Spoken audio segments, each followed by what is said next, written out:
Hey, the other viewer is me. Actually, I was I was checking out. I was typing over the paid promotion tab. That's very funny. Hey, what's up, everybody? Welcome in. So today's a sponsor stream actually for a new game. Well, it's a game in beta called Black Beacon, which is looks like it's from the X-Kuro game devs. I'm actually kind of hype about it. I'm kind of a sucker for this style of game with this type of combat. So I'm also playing on my iPad, so it's going to be a little bit odd because I'm looking down. But yeah, let's dive in. Take a look at it. Seems pretty stylish so far, and it seems kind of cool. I can, yeah. Is that better? Let me just adjust my brightness.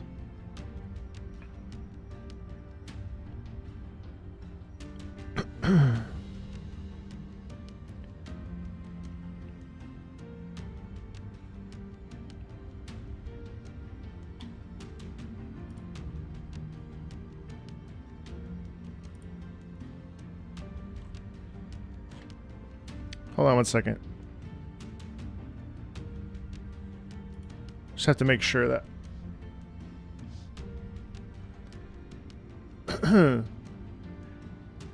Hello.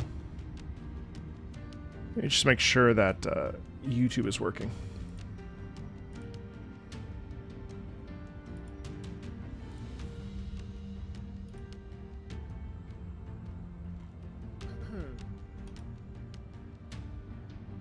Oh, it's unlisted. That's fine. Hold on one second.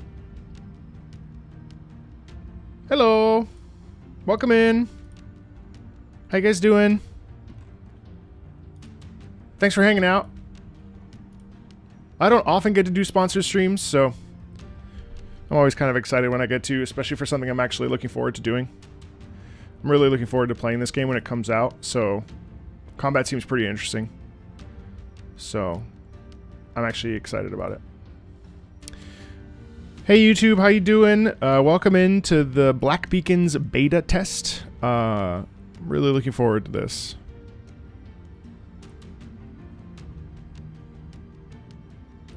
Let's get started. Nice. Good. Hello. All right, we're good to go now. All right, let's see what's going on with this game, shall we?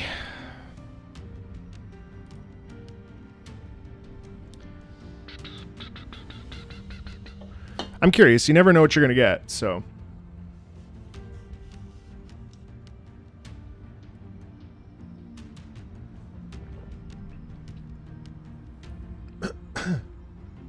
Welcome in, guys. Hope you're doing well.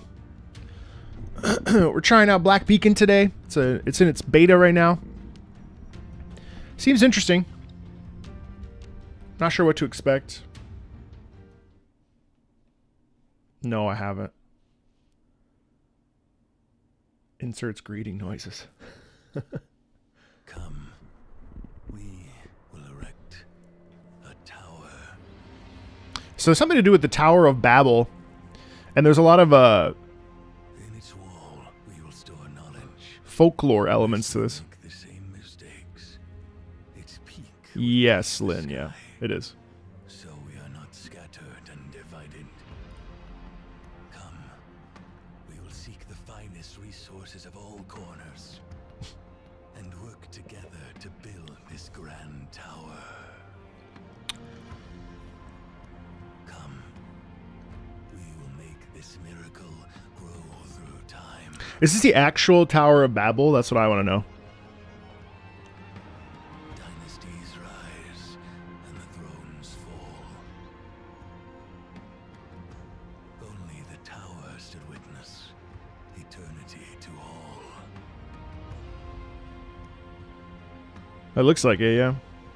Come, we will continue to build this tower. Day after day, year after year, generations after generations. Yes. Come. It's the beta though right now. We'll build this tower. That's Sputnik. Its height that forever reaches for the heavens. Okay.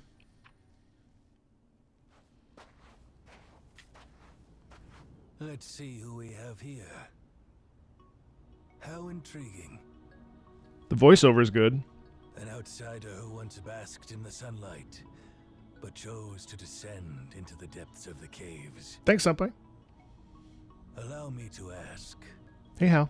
what did you seek in this place? Ah, you wish to know about your past. About where you were and what you had before you arrived here in this moment. Unfortunately, I don't have the answer to that. A complete blank slate is the perfect starting point for everything, don't you think?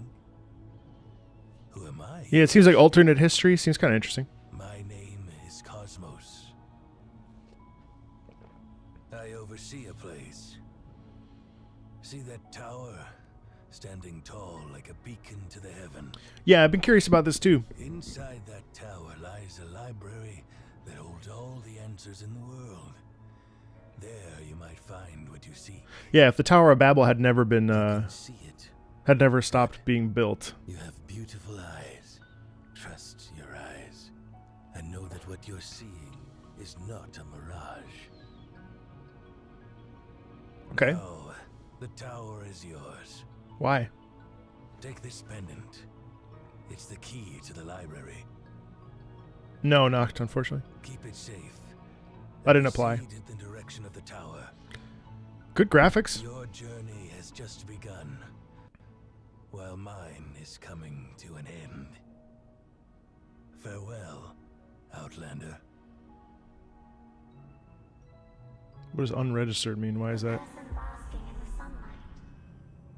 All things have names, and all names have power. A name gives form to an object, and form fixes that object's spirit into place. What is your name? That's cool. Hold on 1 second. Let me figure out why it's saying unregistered. That's annoying. Unregistered. What does that mean? Hold on.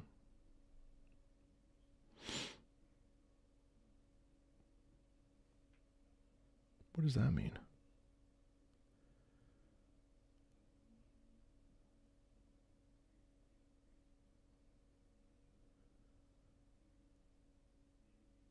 Come on, screen mirroring. Let's go.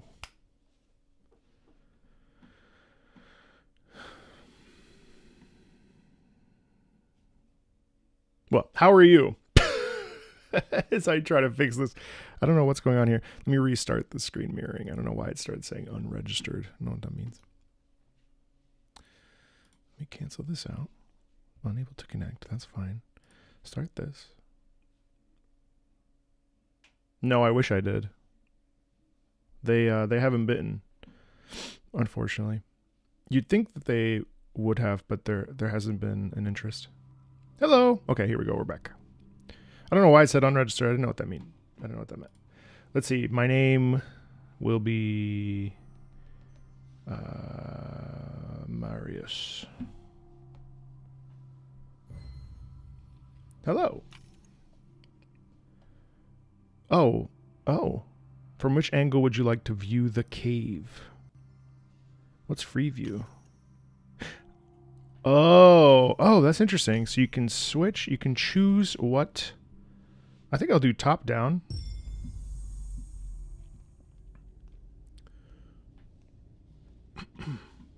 We're almost there. Here we go. I gotta say the voice acting is really good. Right off the bat. I'm very impressed with that. You stay here for now. Others will be arriving soon. As we approach, a black monolith comes into view, stretching through the center of the tower, captivating our gaze with its dark and polished surface. The monolith is incredibly smooth yet devoid of any shine, resembling a piece of mirrored night, blending the contrasting concepts of brightness and darkness. Unfamiliar glyphs are carved into the monolith, emanating an indescribable sense of mystery. A peculiar feeling washes over me as I lock eyes on it. It seems to be staring back at me as if we're an eye submerged in an abyss. Use the character joystick to control... Oh! First person? Really? Whoa. Okay. That's interesting. I didn't expect that. A little bit of lag, just due to the screen sharing.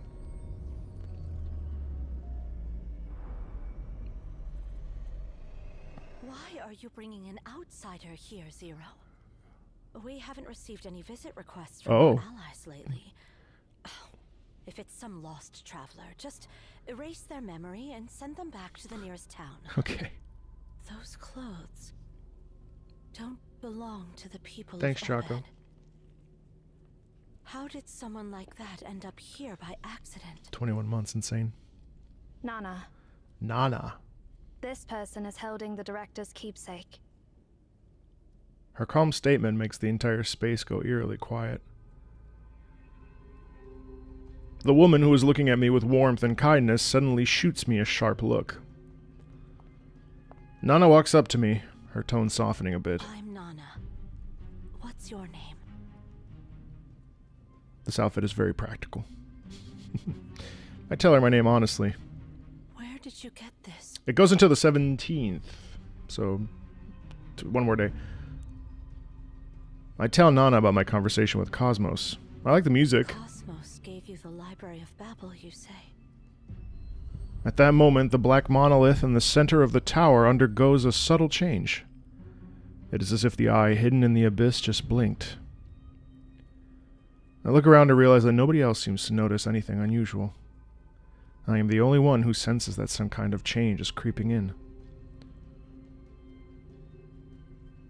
An indescribable atmosphere festers in the suffocating silence. Do you know what it means to hold this pendant? Have you guys known about this game? Have you ever seen this before? I've never seen. I saw it when they released the trailer, but I didn't have my pulse on this at all. I don't know. Before Cosmos left, he mentioned that the one who holds this pendant is the prophesied seer, and that we must support that person unconditionally. Okay. Hey, Salamander, thanks. The prophesied seer? Let's put aside whether that prophecy Oh. is true or not. Is that a guitar weapon? This person seems completely unaware of our world. Maybe she has a viola in her, Seer can sense the existence of this tower. That doesn't automatically make your guest one of us. There's no point in arguing now. Let's gather Seer's bio information and check it against... Whoa. I do like the first person thing. Although their argument continues, their voices become distant. Wow, why does it keep saying unregistered? No, it's not my imagination. It is truly watching me. Instinctively, I take a step towards it. Seer? Seer! It's the beacon. The beacon is awakening. It's been dormant for so many years. Oh, there it but goes. Why is it...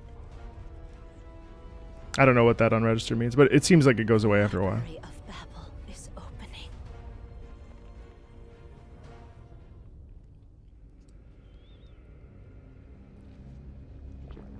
We'll just roll with it.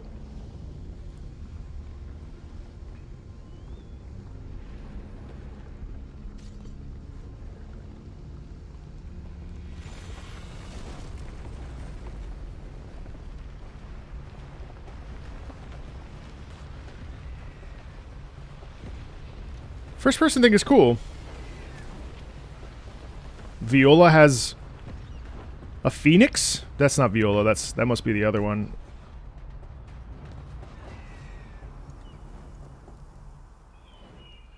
I don't think we actually got her name yet.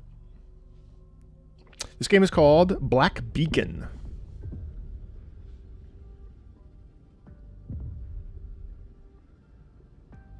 Stay close to me. Oh, okay, so here we go. This place is dangerous. Okay. There's dodge. Okay. Oh, I like that. Skill 1. Tap 1 to use Vigor Points to unleash Falling Feather. After making a hit with Falling Feather, tap Skill 1 again to trigger the enhanced attack Blade Feather. Hitting with Skill 1 charges Skill 2. Once fully charged, tap Skill 2 to unleash Winged Radiant Blade. Okay, I see.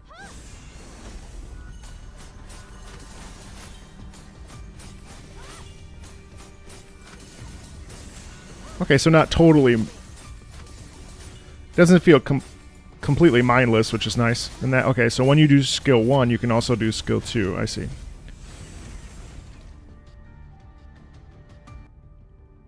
Ultimate skill. When your skill gauge is full, tap the ultimate skill to perform ultimate. Okay.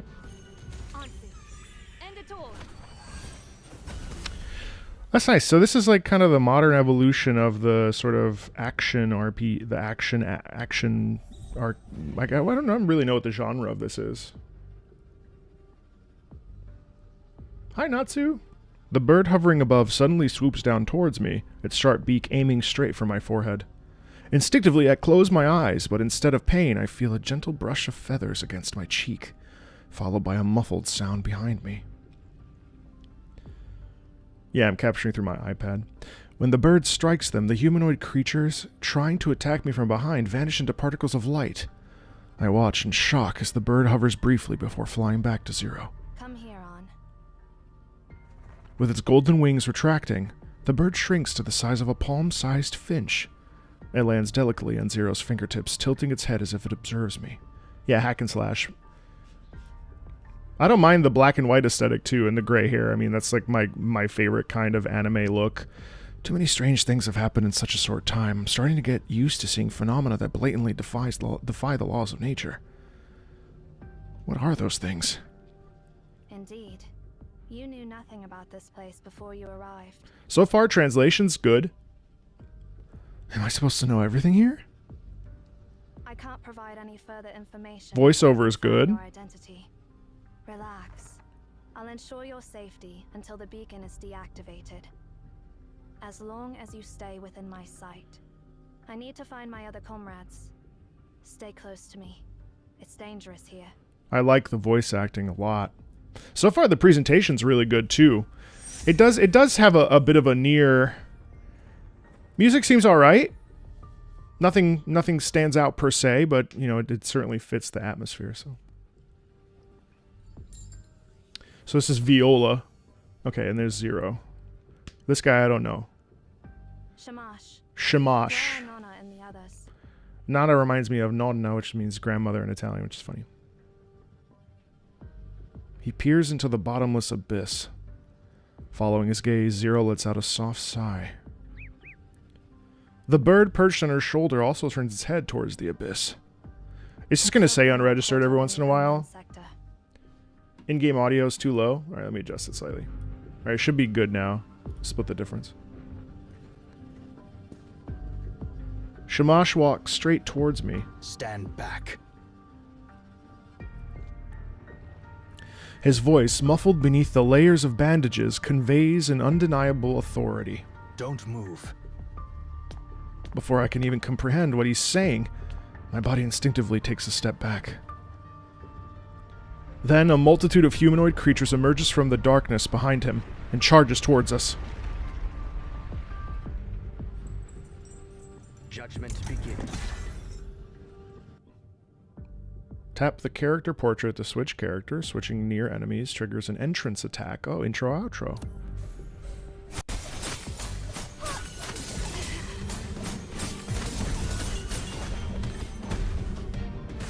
Oh, he's cool. He's like a bruiser.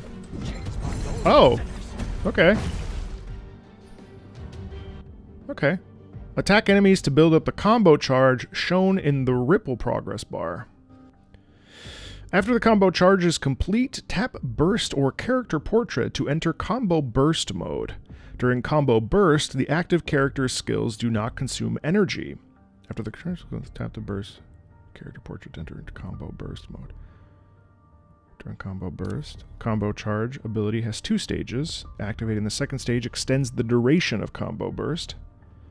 The remaining duration of combo burst is displayed on the crescent timer. Okay. Oh, a shield. Interesting. Oops.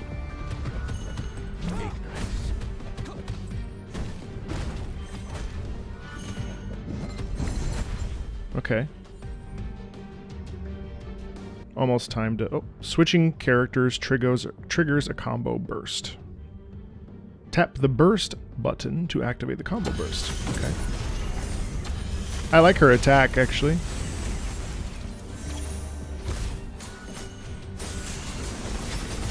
She's cool. I like Zero. Oh, you can use their ultimate. Okay, you can use their ultimate out of combat. So if I do that. End it all.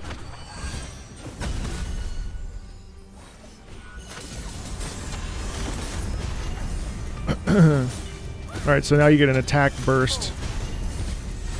Alright, switch.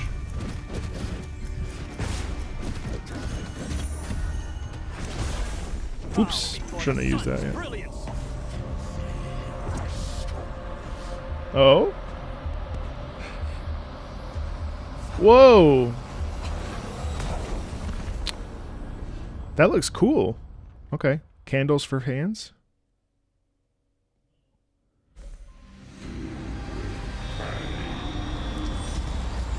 Who's this guy? When monsters attack, you can... For deceiving me. What are you talking about? When triggering perfect dodge, gain temporary invisibility. Okay. Whoa! That's actually cool. Nice music there.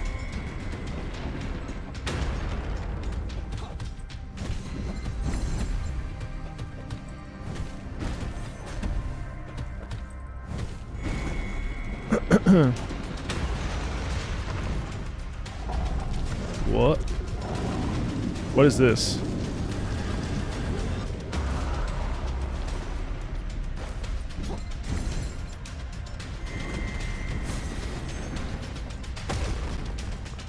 It's a little bit awkward. I have a very large iPad.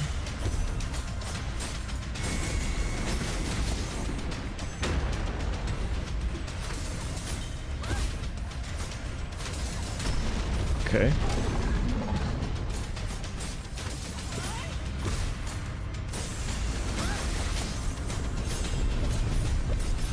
What is this? What's going on with me?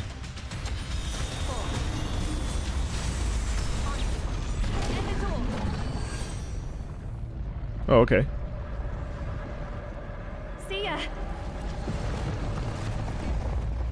Release your grip. But who is this guy? Why was he in there to begin with? I'm not fully sure what's happening right here. Uh-oh.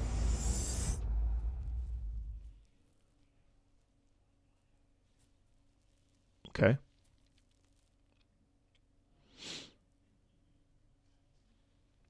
Zero's call and the giant's roar sound distant, but the pain never comes. When I'm steady on my feet once more, I open my eyes.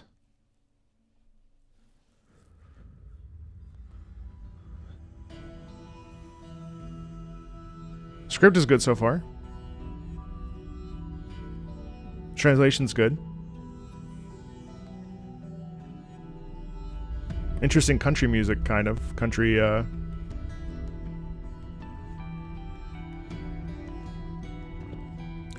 The scene before me defies description.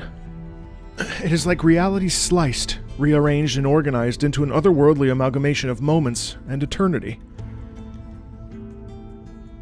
Marius. There you are. I've been waiting for you. For a long, long time. Who are you?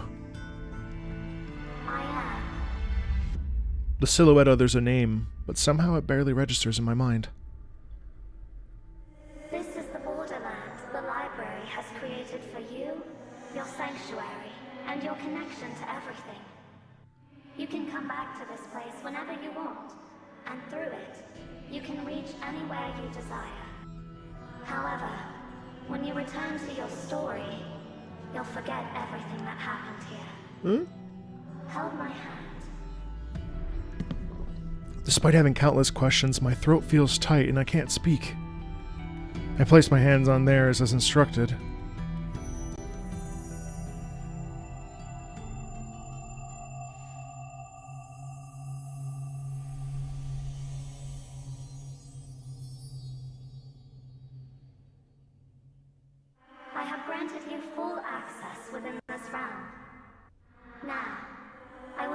the way to where it all began. Farewell. Yeah, I think it's very well voiced. And the script so far is not full of complicated jargon that I don't understand. I mean, I don't know what we're doing yet, but that's like normal, right, for the first 20 minutes.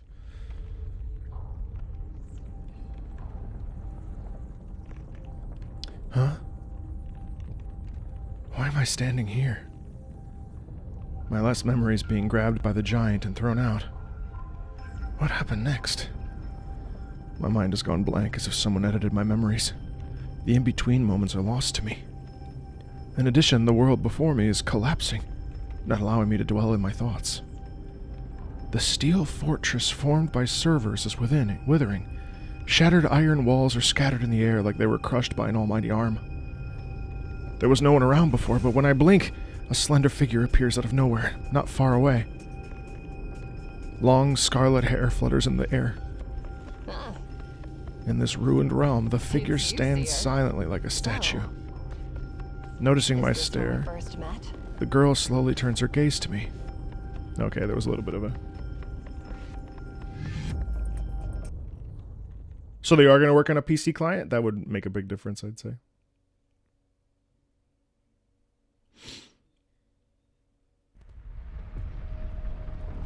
She murmurs as she walks towards me. Her tone familiar, as if we were close friends who haven't seen each other in years. Oh, she has a scythe. Oh, how strange. You, in this era, have already gained the permissions. Who granted you the permissions? And when did that happen?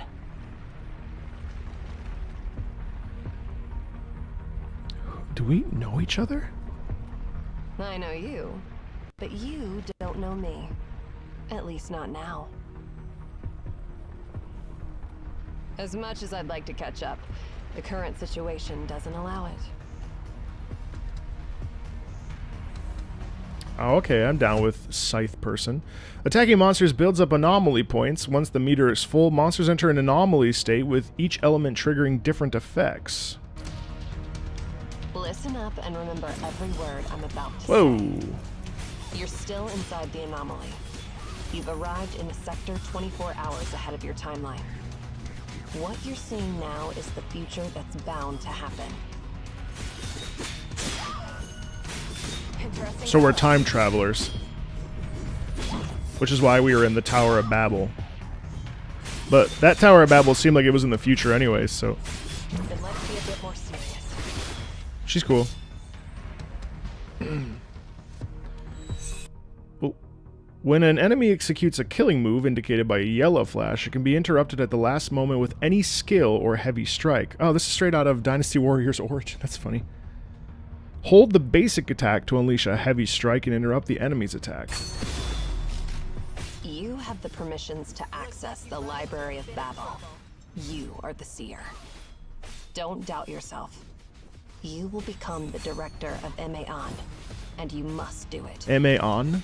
Okay. Oh my god. Let's be a bit more serious. Then let's be a bit more serious.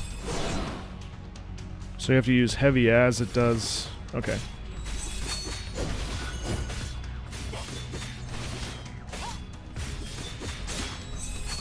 Then let's be a bit more serious. Interesting fellow. Okay. Here it comes.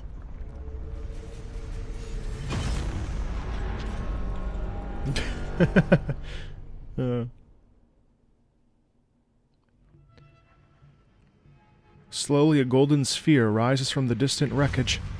Although it has no sharp edges, it seems to sting me the moment I gaze upon it.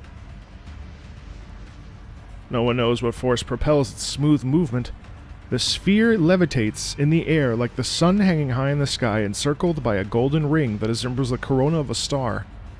Right in front of the sphere is a massive hollow that was initially dim but is now filled with gathering light. See that sphere? That's the menace destroying this realm.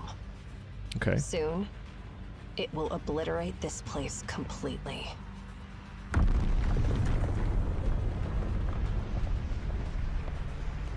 As if confirming her words, the golden ring around the sphere ignites like the erupting corona of a real star.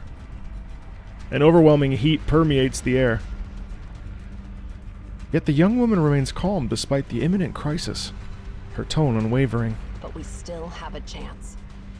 This sphere is actually a machine that can be harnessed, and there is a command to stop it. Find Tasney, and he'll help you discover that command. Tasney?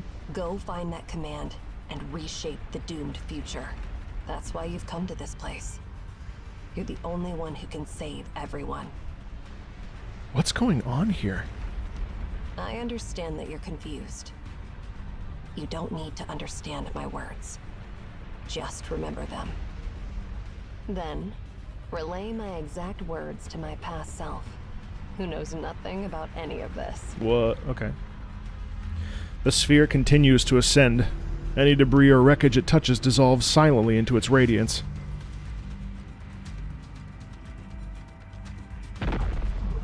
The light set its core, already at its limit, is about to burst. Okay. Farewell. Oh. I guess it's see you later. Bah.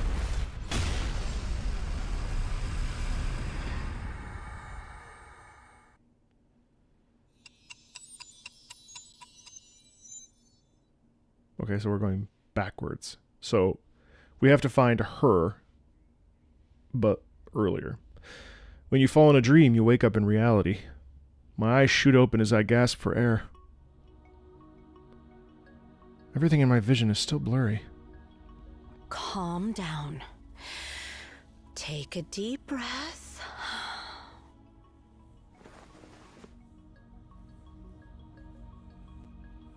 A hand rests on my chest, applying gentle but firm pressure, guiding me to steady my breathing.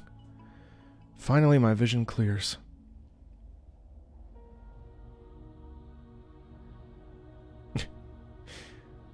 I realize I'm resting on Nana's lap, and she regards me with a concerned look on her face. You're finally awake. Don't worry. The beacon is dormant, and the anomaly is gone. You're safe now. Your sudden fall really startled us. Luckily, Zero caught you. I've looked you over, and everything seems okay. Do you feel any discomfort? I can't answer Nana's question. Gathering my strength, I look around. The giants attempting to kill me and the lady vanishing in a flash of light are nowhere to be seen, and the realm itself returns to a more familiar state. It seems like I have returned to the base of the tower once again. What is a dream, and what is reality? The events that happen within such a short period of time, has surpassed my comprehension. How much longer do you plan to stay in this state? If you can move your legs, stand up. But I'm so comfortable. I gather my strength and try to stand up, but my legs refuse to listen to my brain. The little bird on Zero's shoulder shakes its head and chirps angrily at my slow movements, as though scolding me for not obeying immediately. As if to back up Zero's words, the bird suddenly flies up and dives straight at me. On. I know you must have so many questions, but first, tell us, what just happened to you? It's okay if you're still trying to wrap your head around it. We got caught up in this anomaly called the Library of Babel. Just tell us what you remember in the order it happened from your point of view. Then we'll try to answer your questions. I rub my forehead, which is sore and throbbing, and look at the mischievous bird that caused all of this. The bird seems unfazed and continues fluttering around, chirping loudly. On. Quiet down. I like her design a lot. Zero raises her hand and catches the noisy bird in one swift motion, silencing its chirps. I glance at Nana, who wears an affectionate smile.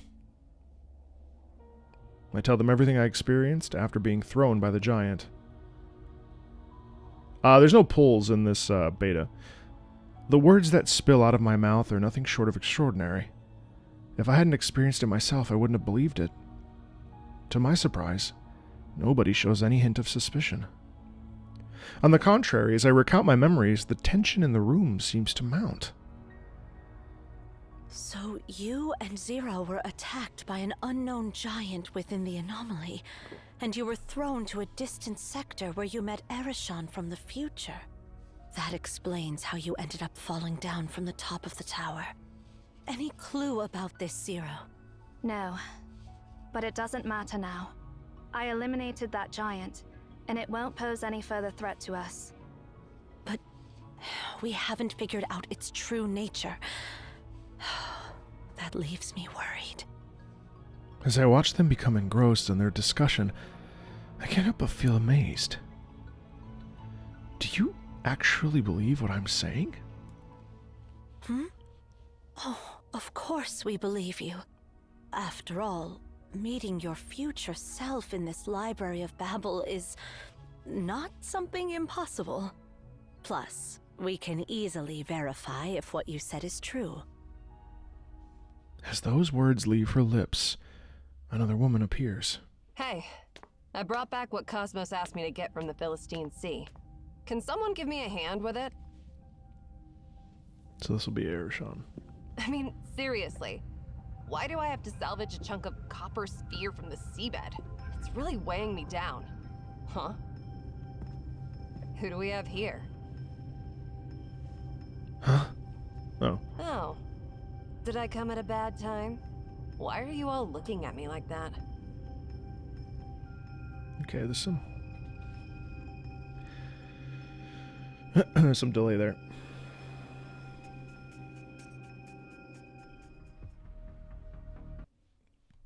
Okay. Chirp. Chirp, chirp.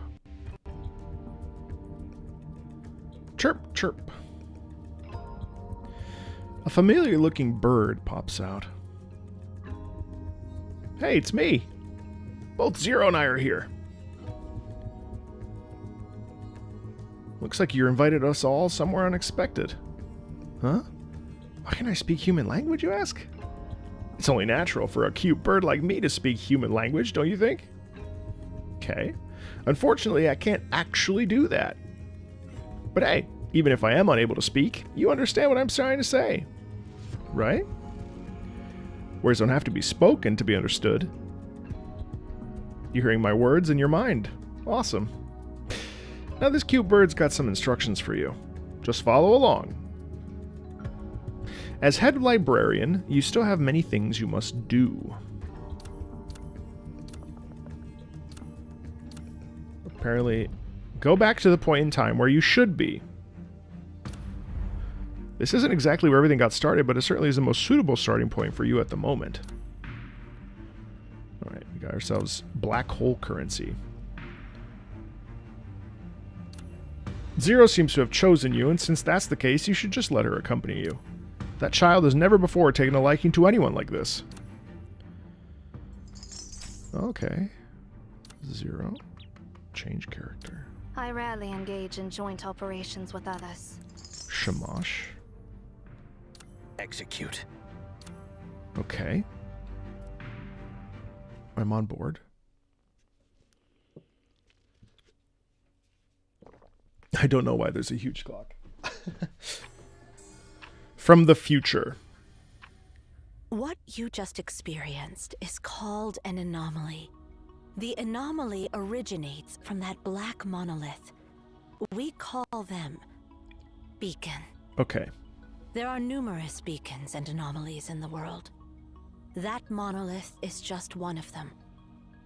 The vision it creates is called the Library of Babel. So this is a beacon, and the beacon around us, the beacon creates the environment around us. To put it simply, when the Hey, Wizard, what's beacon up? is activated, the So far, I'm space within the pleased, tower actually. becomes infinite, and time itself materializes separately. This will result in the creation of a new Library of Babel that exists outside our timeline. Oh. So, theoretically, one can travel to the future within the Library of Babel. However, Besides you, there is only one other person I know who has experienced it. Cosmos, the one who gave you the pendant. And the messages brought back by people like you are known as prophecies. But why did Cosmos give us the... We have constructed this tower So far, to so good. control and monitor the beacon and the Library of Babel I'm intrigued. for millennia. We call ourselves Emeon. Emeon. As time has passed, the beacon has been activating less frequently. I never expected it to activate on your arrival. But where did we come from? A clear voice interrupts me. So, my warm welcome is the shocking news that an outlander who knows nothing is now our new director? Okay. She recognizes that it's strange. Erishon stares at me. Your story is as intriguing as your name. It's fascinating that you traveled to the future in the Library of Babel and met another me in a future timeline. And according to my future self, you are destined to rescue us and prevent an evil conspiracy. Well... Erishon approaches me. Her gaze is as sharp as a dagger, scrutinizing me from head to toe. Then, as if having sensed something, she lowers her voice and her expression changes. You're not welcome here. Leave. Now. The sharp difference between how she first treated me and how she acts now has left me completely confused. Don't give me that look. I was just messing with you. What? Without waiting for my response, Erishon turns to the others. But seriously, doesn't this all sound absurd? Some random outlander shows up out of nowhere claiming to be the seer, and now we're dealing with a piece of scrap metal that's supposed to turn into a bomb and destroy everything. Do you really believe that this copper sphere, lying on a seabed for who knows how long, can still be activated? Once again, everyone's gaze fixates on the copper sphere that Shamash has brought back to the tower. Its surface is covered in greenish silt and the bone-white remains of sea animals. Faint metallic patterns can be seen under the debris, but they appear lifeless, just like the sphere itself. Yet just looking at it reminds me of the horrific scene which, with it suspended high in the sky like the sun, dissolving everything. My body can't help but shudder. What exactly is this thing? I don't know. All Cosmos said was it's the remnants of an anomaly from Memphis. He said nothing on how it ended up buried Memphis, in the in Philistine Egypt, Sea. right. Interestingly, though, I was attacked by the Nemesis while recovering it. That means our operation was compromised. And now, out of the blue, this unknown outlander breaks into our tower, claiming to be the rightful owner of this place. Doesn't it all seem a bit too convenient? I like that Erishon is basically the audience's perspective, because we also And don't even know if what's we going put on. all that aside, that annoying old man was the one who asked me to get this sphere. Are you suggesting that our dear director wants to blow us all up? Stop. Yes. This is a meaningless debate Yes, based meaningless. on nothing but guesswork, and it should stop now. Zero. You and Erishon take Seer to check the identification. Shamash and I will take care of this copper sphere. No more questions. Just do as I say. I find the voiceover actually very compelling. Actually, very compelling. If this tower were to lay flat on the ground, how long would it take to walk from one end to the other? I can't help but wonder while climbing this never-ending stairs. These never-ending stairs. The furnishings and decorations shifted and changed with every step, altering from ancient to modern, crude to refined, primitive to contemporary, as if the staircase spirals up around the central axis of history. Rather than a lifeless construct, the tower seems more akin to an ancient tree that has stood for millennia.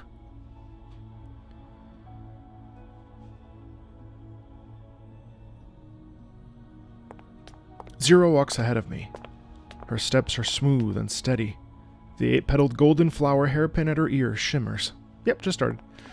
Erishon, on the other hand, trails behind me, Without turning around, I can feel her intense stare through my back.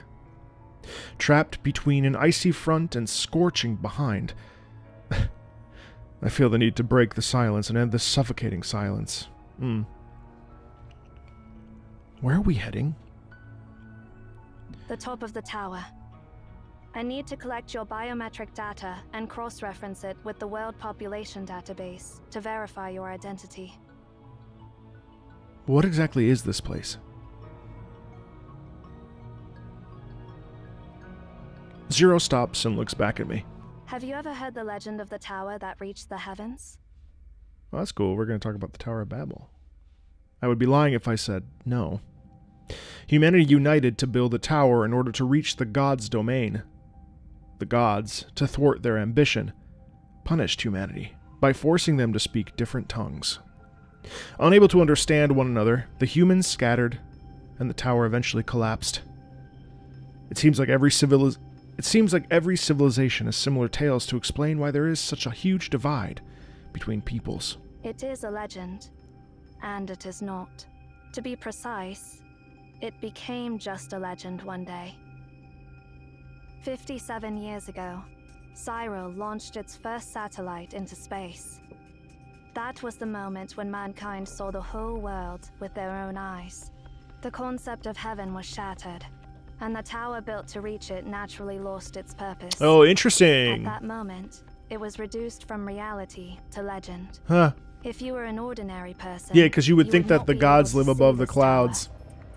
Because it's been forgotten by the collective subconscious of humanity, any ordinary person cannot recognize its existence.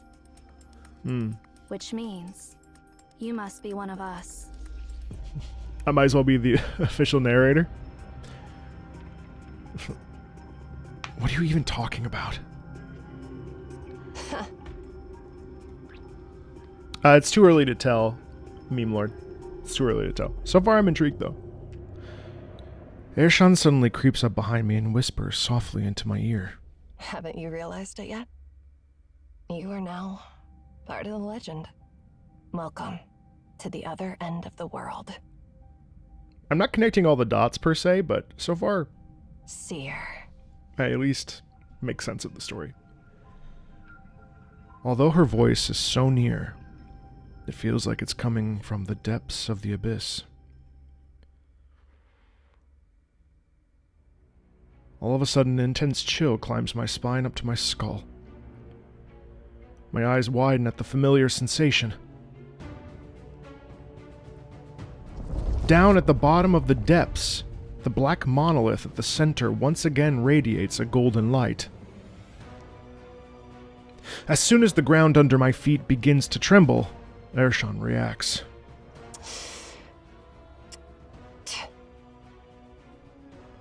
Ershan rushes me towards Zero, shielding us with her body.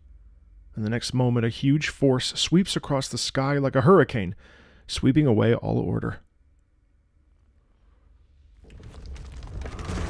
I appreciate the first-person viewpoint here, actually. I haven't seen this in a... I haven't seen this.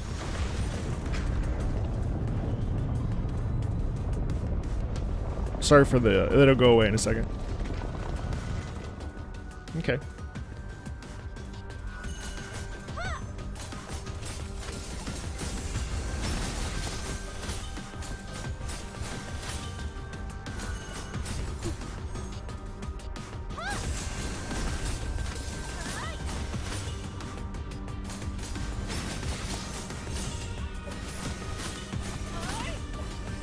That music's kind of nice. End it all. Yeah, I like that there's no gibberish. You're right. Are you all right? Yeah, I'm good. I see. Upon receiving my affirmative response, she immediately shifts her attention to her surroundings. You're never late, Jay. You're always on time. Her question didn't carry any empathy or emotion, as if it were just a routine task. So what is this place? The beacon has been activated again, and now we are in the Library of Babel. I thought we were always in the Library of Babel. But do not worry. We are in the primordial sector, the border between the library and reality. Once the beacon is deactivated, we will return to reality, just like before. Primordial sector? Yes. The library is divided into the primordial sector and the unknown sector. The primordial sector corresponds to a specific area, known as the prototype, within the tower in reality. The unknown sector was created by the library itself through the method of exhaustion. Okay. If you are not in the primordial sector when the beacon is deactivated, you will not be able to get back to the real world. So, Ershan. She accidentally ended up in some other sector. You work at Babel, Lubu? A slight frown appears on her face. Don't get along with her, huh? I do not understand why you are asking, but since you are the seer, I am obligated to answer all your questions. Okay, why did the previous guy give us this thing? I do not hold any grudges against her, though I cannot say whether she feels the same way. Her calm gaze stays fixed upon me, almost as if waiting for me to give her some kind of instruction. Bro, can you talk to your marketing team for me? Because we've been trying to reach out. I love Babel. Can you set that up for me? We've been trying. Maybe we can search for her together? Only if you want, though. I asked hesitantly. Understood.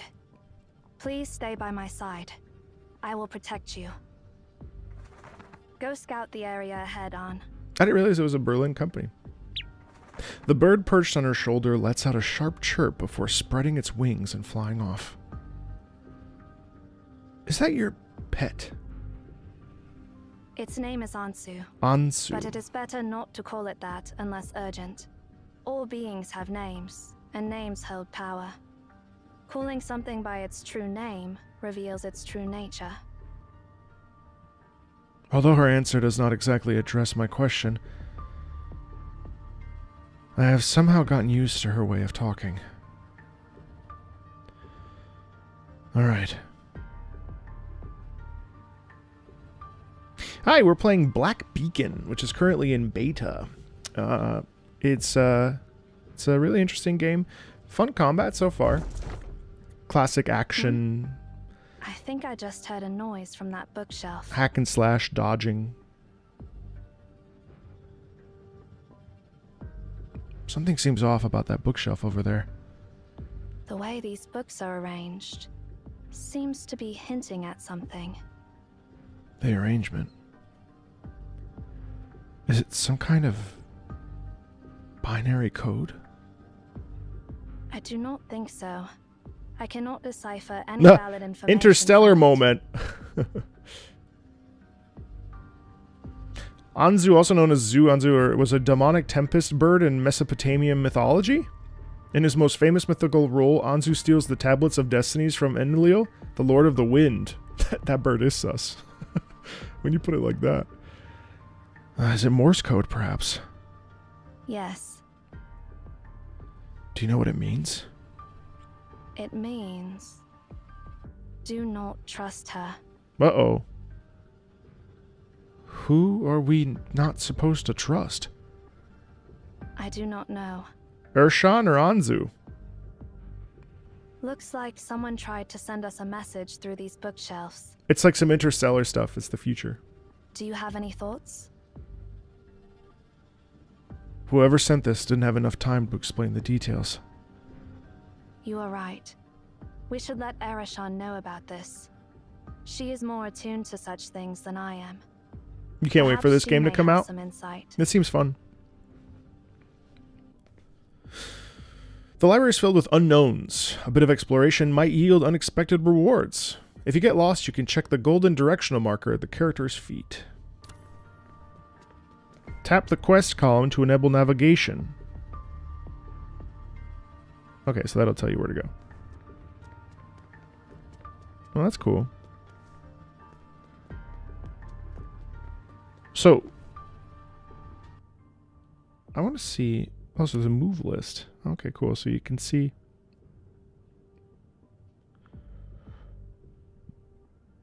Doom, doom, doom, doom. Right, and then you've got your skills.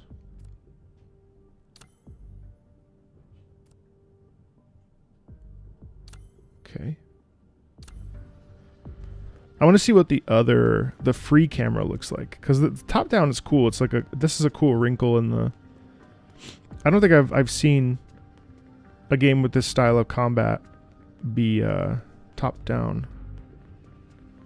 I don't think I was supposed to go here though, chat. I think I might have glitched through that. Can I don't think I was supposed to go here, chat.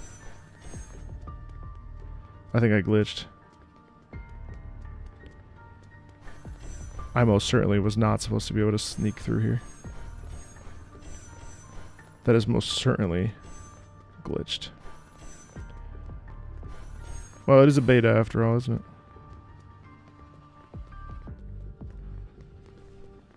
Yep. Pause. Let me just reset this sucker.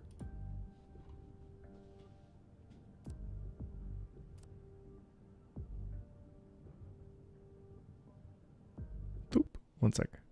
Well, let's see where we end up, huh? What? Imagine if we had to redo that whole thing. Asta. Hey, Razor, thank you.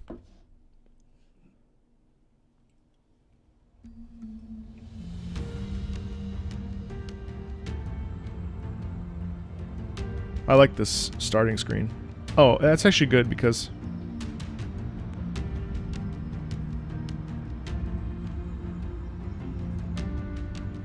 alright, so it looks like you can't change the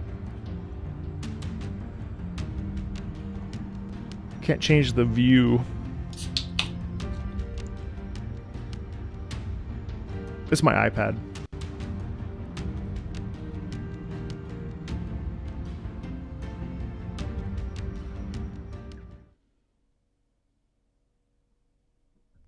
No, it's definitely not it's not like Diablo Immortal.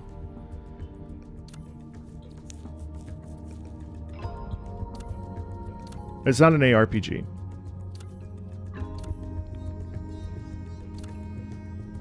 Illustration? What's this? Ah, so these are all the characters? Alright, well, let's just take a second to look at these. So we have Zero. Nice 3D model. Nice flowy. Hello, I am Zero. I will be your guide and assist you with the upcoming registration. Let's not spoil ourselves. Looks like we have potential. Let's see. No idea how the currency works in this game. I'm assuming there's your typical sort of leveling up of all these different areas. Can't really see it because we don't have that access to that. He looks pretty dope. Is this a Rosetta Stone? Is that what that is?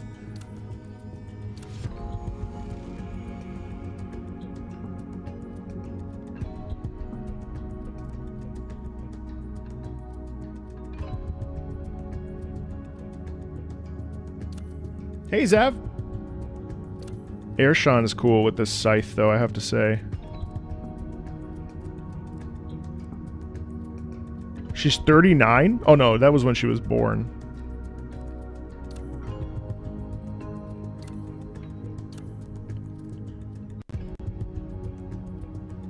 Wei Shi.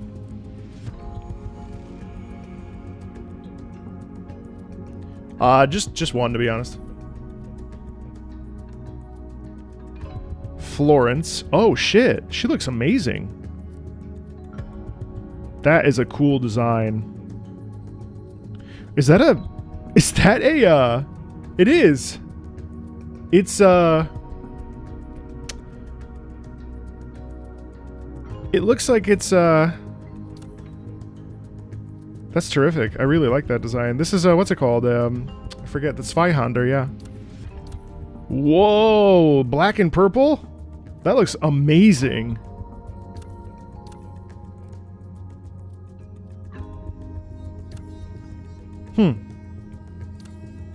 This is the 2D model. And that's the 3D model. Cool. Actually, let me take a look. Red hair. Less distinct. Hang on, now I'm curious. Costume. Okay.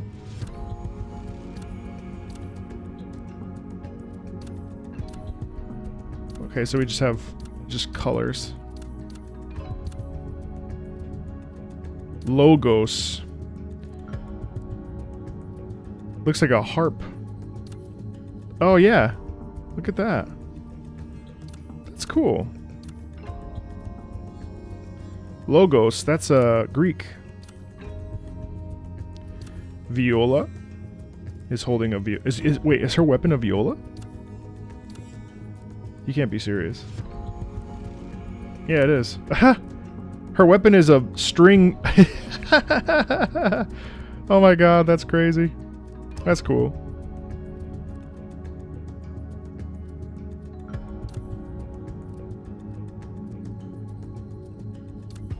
Whoa, that's terrific.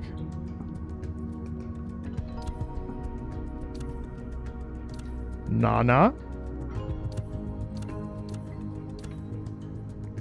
Not crazy about the Shin? Oh, that's cool. That's nice.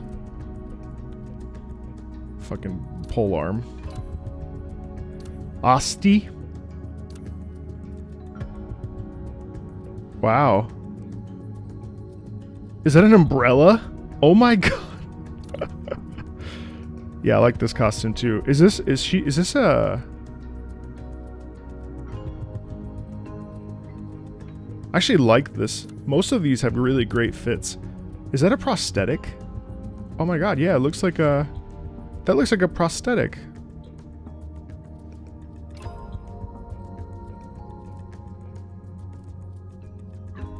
Interesting. Ming?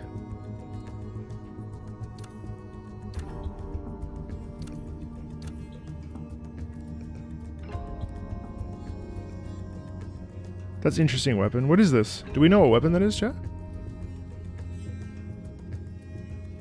I can't tell. Oh my god, bonk.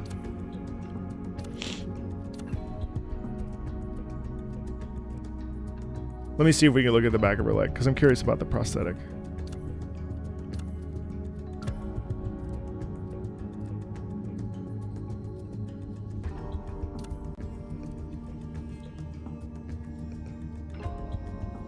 I can't tell.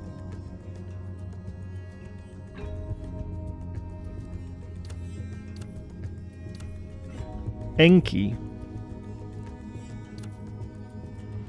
What the hell is that?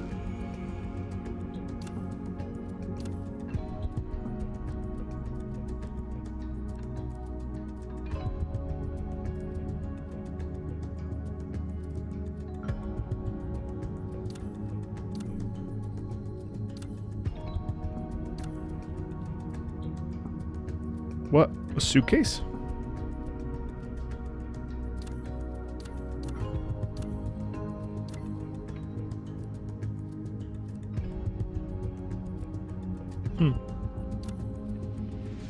That was a scroll. Ninsar. Wuxi. Oh shit, he looks amazing. Dual blades? Dual daggers? Yeah, he looks great. Got a little bit of Full Metal Alchemist vibes here. Ever so slightly. I like him. This is Ozzy. The weapons are really interesting to me. Like, what's in the box? What's in the box? What's in the box? I really like Florence. I really like Airshon. I really like Viola for obvious reasons. The Viola there. I really like Asti. Oh, Lychee I missed. Lychee is looks like we got ourselves a katana.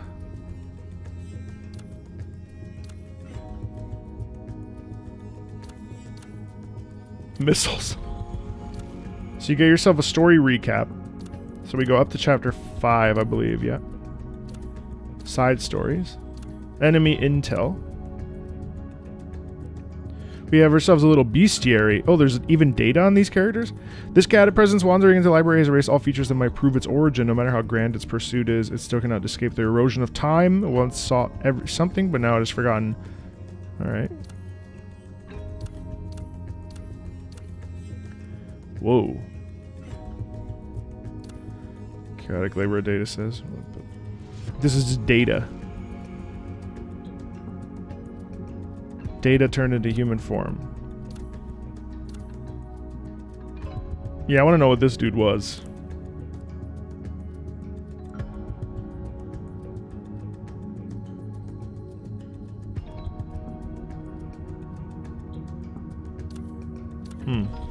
Photo album.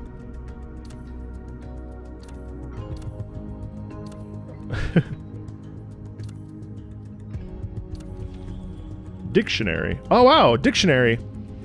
So to explain everything you ever need to understand in case you don't understand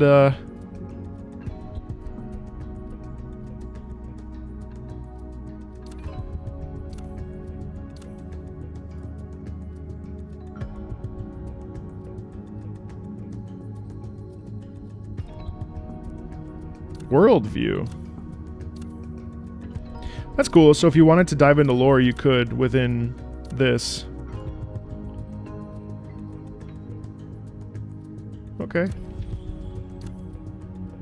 Okay, and here are your weapons.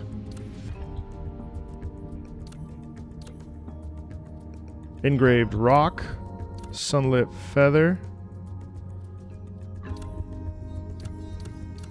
Just trying to see. World cap increase.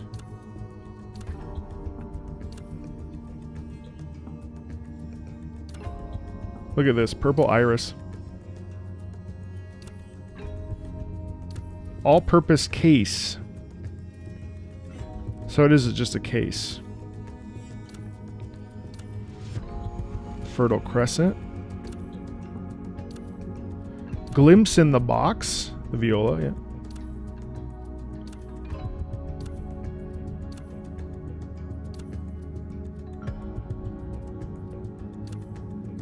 So I wonder how you get these.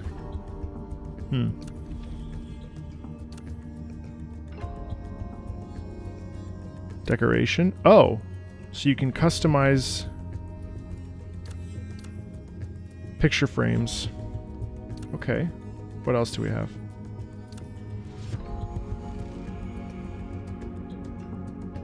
You can still play the beta.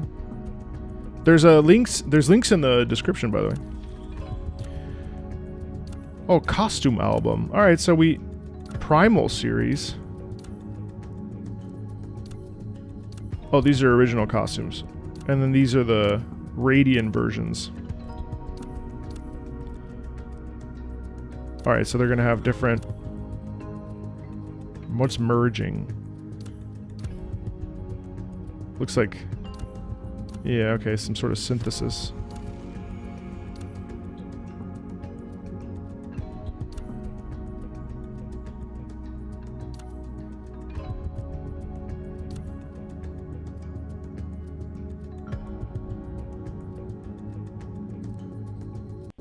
Swipe, cast, view sensitivity. Oh, what's free view, I wonder? I wanted to take a look at that.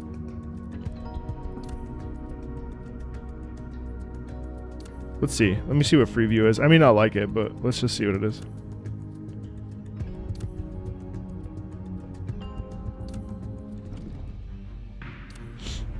So we were here.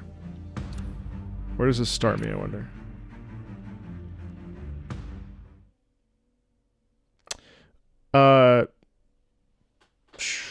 Check out the link in Okay, yeah, no, it starts over. Check out the link in the... What you just experienced. Okay, wait, so it is started over, called so an then... anomaly. Let me skip. We already did this. Oh, this is what Freeview is. Oh, Freeview is your, like, quintessential... Oh, okay, okay.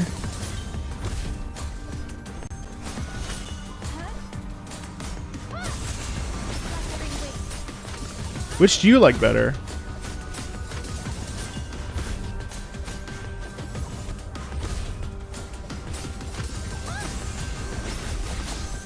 I don't know, I kind of like the top-down better.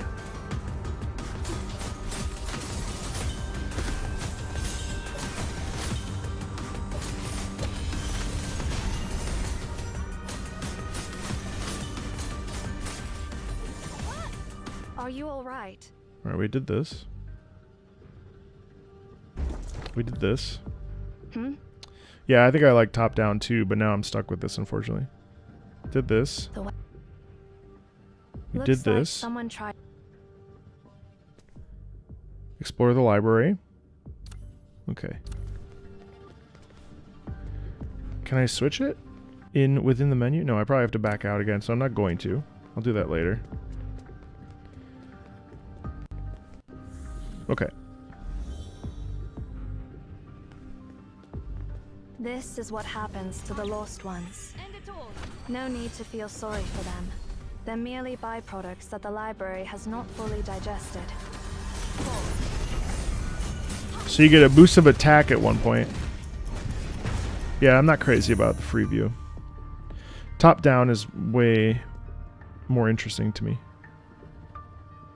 Now also I have to manage the camera and the combat, which I'm not crazy about.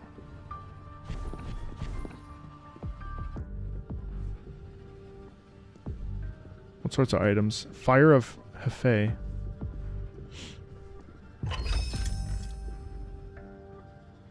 Okay.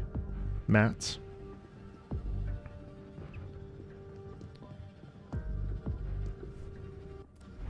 Series level 2. Oh, okay. So I leveled up. Now I'm at 1-2. Alright, hold on one second. No, I don't want to proceed yet. It's okay. Thoughts so far? I really like the aesthetic visually. Very much. Combat's, you know, what I expected it to be, which is a good thing. I like the combat quite a bit. I can see myself playing this. Seems like it's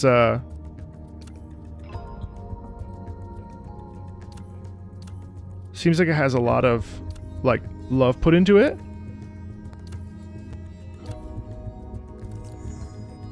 Lost time key.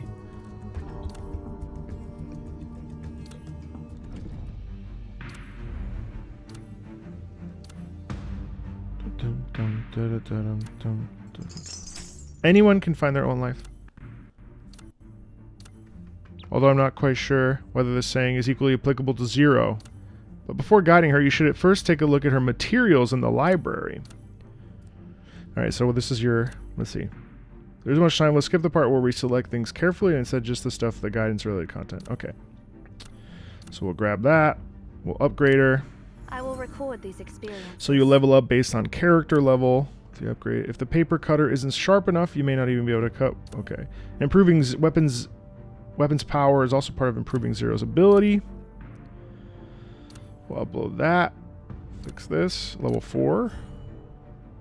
Level 7. Probably can get up to level 10 yet. A little bit of waste materials there, but that's okay. Should probably do that for Shamash as well. Let's see. Yeah.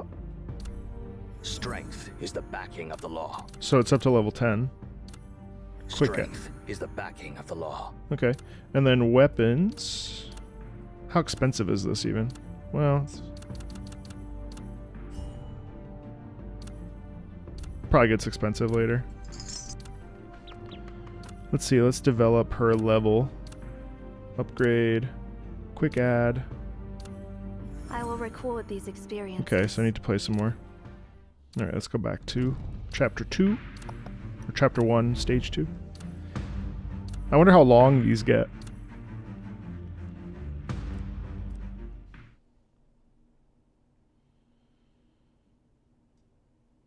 What beta access did you get for this? Good night! The weapon is character exclusive? Yes, I believe so. Did I fix it? I did, yeah. Are we walking on walls? Relax. The laws of physics and the No, I library didn't fix it. do not work the same as in reality. I didn't fix it. Let's keep moving.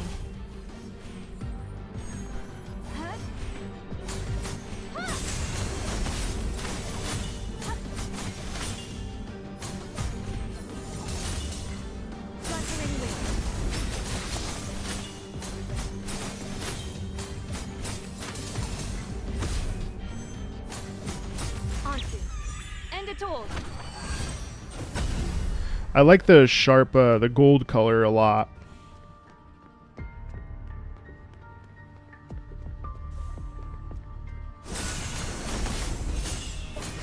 Complete inside. You can do some nice juggles there, it seems.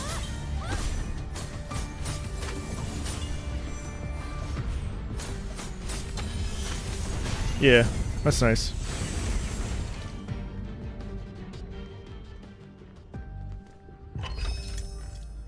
What did I get? Okay.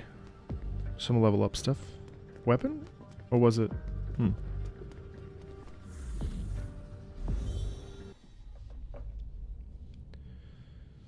This is probably a boss. Bookshelves in this area are arranged differently. We have entered the unknown sector, a derivative sector created by the library itself through the method of exhaustion. Okay. Exhaustion? Oh, they're gonna explain what it means? Imagine. She walks by a bookshelf, takes a book, and hands it to me. It's all binary. What's written in this book? What does it even mean? Nothing. What is written here does not make any sense. Do you know why the earliest humans built this tower? I shake my head. Because they discovered that if they offered their words and knowledge to the library, it would generate new knowledge based on what they had given. By infinitely arranging and combining these words, all the history that has ever happened, the things that are happening now, and the prophecies that have yet to come, will be provided by the library. Just like a conjunction in mathematics, this string of digits contains all possible combinations of numbers. Similarly, the library contains all possible combinations of words. This library serves as a repository for the entirety of humanity's known and unknown knowledge. Enjoy your lurk. It holds every question ever asked by humanity, with all the possible answers to those questions. Okay, however...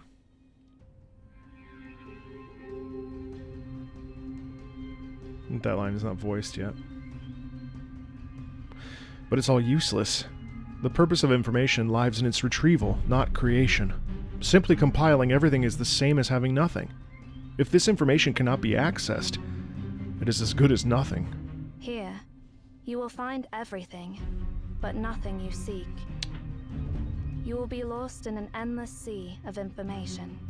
If we go any deeper, we may end up on the path of no return. We have to get back to the primordial sector. How do we get back? Look for bookshelves that are arranged in an orderly way.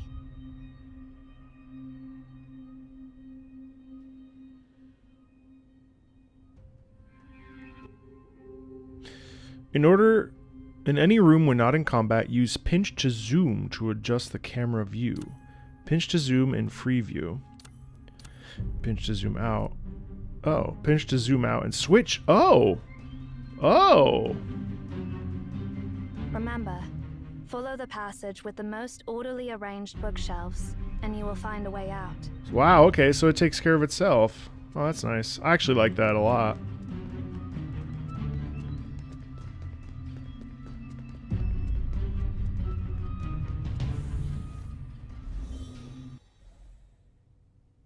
That is not the way.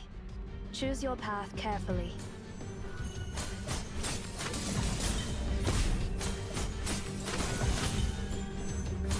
Onto. End it all.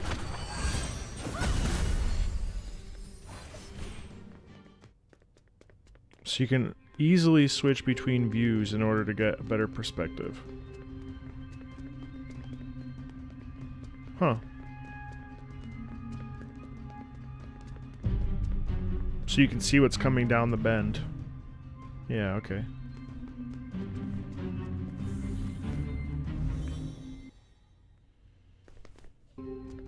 That marking. It must be Ares' doing. These traces are new, causing widespread damage, behaving impulsively, and showing a blatant disregard for the consequences. Quite the way for her to behave.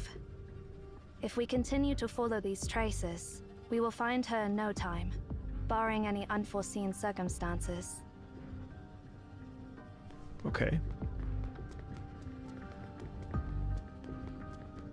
Oh, so it's inside? Yeah. Okay. Oh, that was fast. Oh, we're moving. Okay.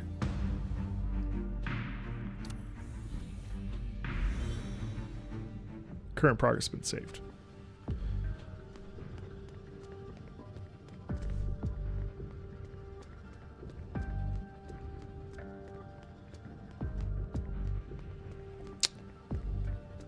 I want to see what all these characters' combat styles are, so I This can is the second time. find my own. You've noticed it too? Something feels off about that book. What does it mean this time? Irreversible. That is the direct translation. Irreversible? What is irreversible? Yeah, load times seem pretty good.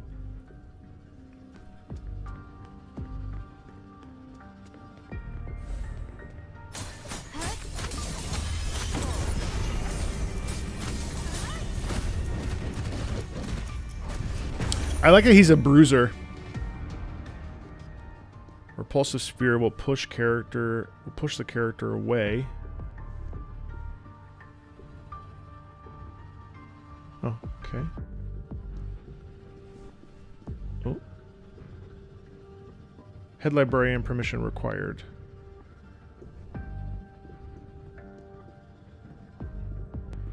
I'm not crazy about the free camera, so I don't really want to use it if possible. Follow Ershon. Let's see, where do we need to go? Tell me, show me the way. This way.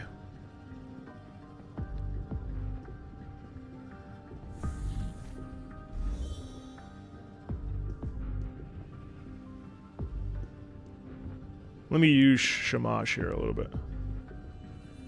The pendant. There It's is, yeah. glowing. There is a hold attack, yeah. Cosmos Pendant. Tap the level skill to use Cosmos Pendant, which creates a time freeze zone on a target, immobilizing all non-friendly units in the area for 3 seconds.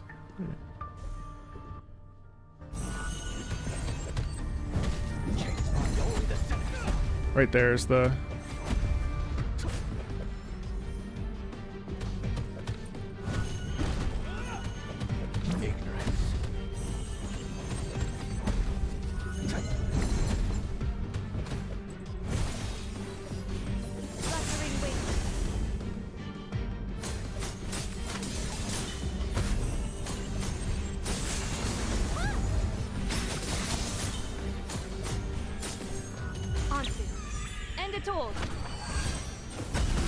I like that ultimate a lot.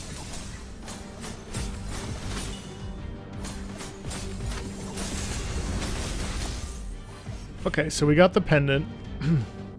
Oh. Oh, okay. Man, we're moving. Alright, I didn't expect it to go so fast. Wow, alright.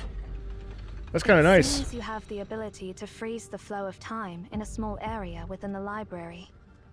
Perhaps this power can be of use.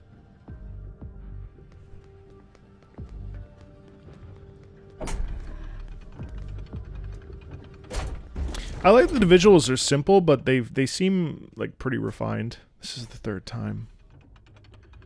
Like less is more, kind of. Let's go check it out.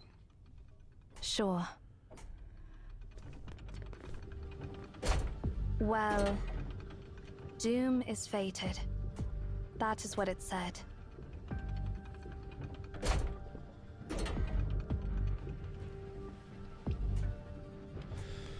Doom is fated.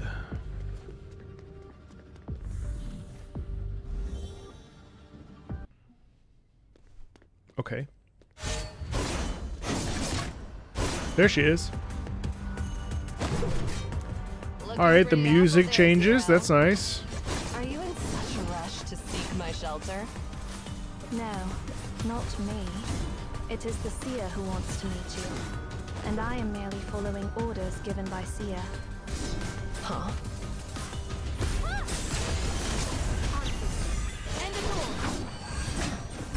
Rather than wasting time arguing with me, focus instead on the situation at hand. So you can use your other character's ult. Where did you learn these? Oh no, they do swap out.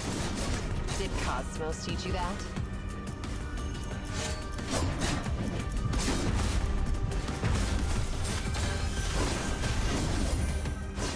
So annoying.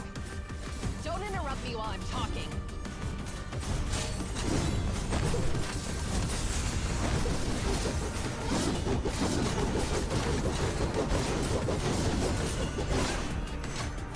Oops. End it all.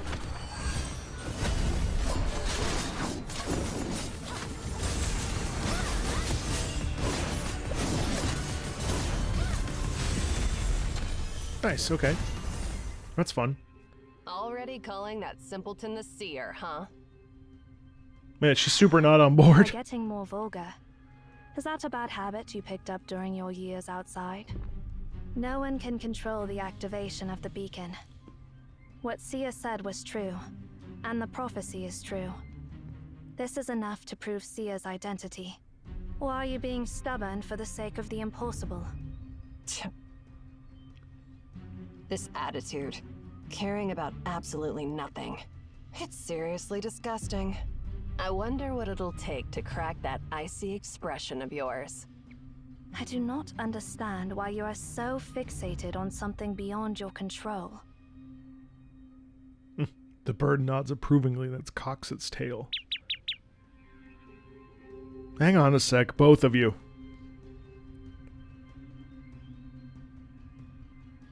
Let's remember our situation before you start fighting. Your words silence both of them. By the way, Ere, we ran into something unusual on our way here. Zero recounts the peculiar bookshelves we saw during our journey to Erishon. Erishon just shrugs impatiently. Is there anything in this place that isn't weird?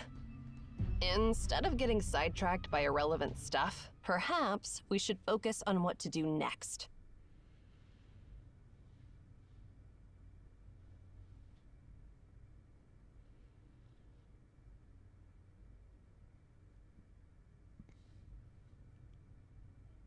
Okay. How long has it been? Based on our subjective time flow, it has been 2 hours and 25 minutes. That's surprisingly long. Didn't they say that its activation time has dropped to less than an hour over the past decade? This time and the last time were unexpected. So are we just going to stand here and do nothing? What are they talking about? A name pops into my mind. But we still have a chance. This sphere is actually a machine that can be harnessed. And there is a command to stop it. Find Tasney. Tasney. And he'll help you discover that command. Oh, by the way, the future you asked me to find Tasney. Before I can finish my sentence, the air seems to grow still as both Zero and Erishon turn their gaze towards me. That reminds me. Looks like we don't have to stand around and wait after all. There's one more thing we haven't verified yet. Didn't you claim you can scan the library? And didn't you say that the future me asked you to find Tasney? Yeah, Miss Parrot. That's actually funny. So who is this Tasney? Must I go through all the stories? 0. Tasney is the 372nd director of Emaon. He was the mentor of that annoying Cosmos. After passing the director's position to Cosmos, he ventured onto the path of no return and got lost in the library. So it seems like everything is based around the library. And that all happened 80 years ago. Ershan's smile widens, yet her eyes darken. So, if we want to see him, we have to go back 80 years.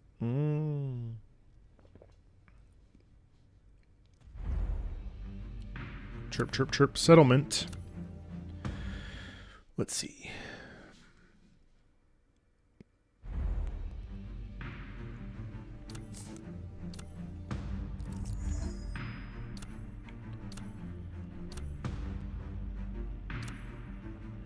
BWE.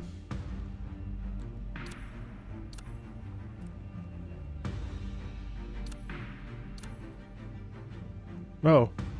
Alright, so now we're going to play as Nana. Bellefontaine. The fief of Florentine family. What? Granted by Ender? Sarvis... Oh.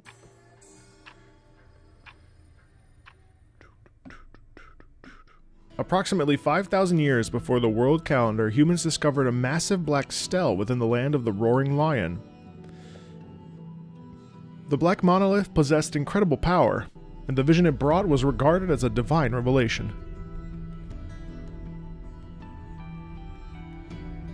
Numerous temples were constructed around the monolith where the people offered their knowledge in exchange for prophecies of the future. Many came to receive divine revelations only to be swallowed by the monolith and become lost in the anomaly. No one can accurately tell what the anomaly is, only describing it as an infinite hexagon. The infinite hexagon that contains the past, the present, and the future. It holds all the possibilities and everything unimaginable. Its name is the Library of Babel. Interesting.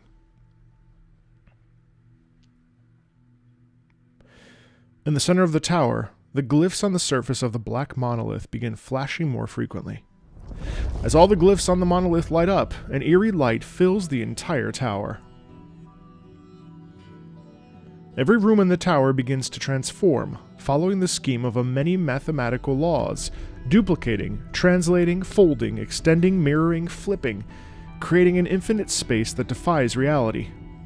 This incomprehensible process of expansion has no discernible center, or perhaps every point in the space is the center. The tower becomes one colossal kaleidoscope. Amidst all this, there is a person entirely absorbed by her work, her hands never stopping.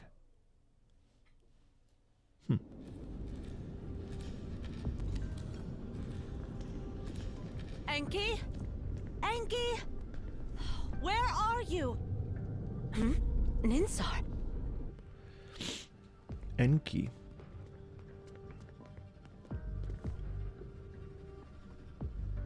Oh, I gotta switch. 59mm. I gotta change my 98mm. 60mm. She skillfully switches the tools in her hand, each cut precise and without deviation, as if made by a machine. Bit by bit, the sculpture's head begins taking shape under her skilled hands. Ninsar stops only when the clay next to her hand is used up. Oh. Oops. As soon as her words are spoken, quick footsteps approach from afar. Ninsar, great, you're here. Nana glances around. Where's Enki? About 10 minutes and 36 seconds ago, he went to known sector B19 on modern floor. Oh, I've said it so many times. When the library is opened, stay in your current original sector. Oh, why can't he just listen? At that moment, Nana seems to recall something. Hold on. Sector B19. Isn't that the starting sector where the squad of no return was before they departed? I'm still in the just chatting category? Oh, I thought I changed it. Yes. Oh, What a troublemaker. Thanks for letting me know. This Tasni's child is just a carbon copy of him. So this is Tasni's child? Judging by his speed and usual antics, Oh, he no, should be Enki. in sector A87 on the same floor. You're fast, Nana. If you go after him, there's still time. How am I finding the game? I like it. All It's fun. right, I get it. It's fun. As Nana prepares to leave, the girl calls out to her again. I'm trying to piece together what the hell is going on, but other than that, I like the combat. Nana, Huh? can you bring me some pottery clay when you come back? And my chisel is broken. I need a new one. Is that all you need? Yeah, that's it. Okay, I'll get you your chisel.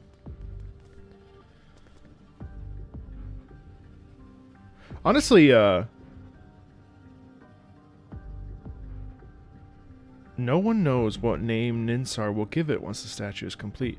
Some of the character vibes look a little bit like they would be in place in Metaphor. Isn't that strange? The clock restored by Ninsar. She managed to bring the clock back to a specific moment in time when its hands had not yet begun to turn. An unfamiliar cat is sleeping on it. A cat. Top-down perspective. Ever so slightly, I say that Metaphor reference with the character design.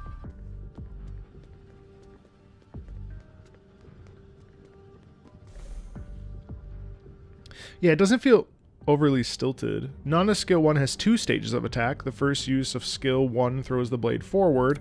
The second use of skill 1 thrusts the blade forward, then moves it to the joystick direction. This enhances skill 2, adding some additional attack stages. I see. Oh, she's cool.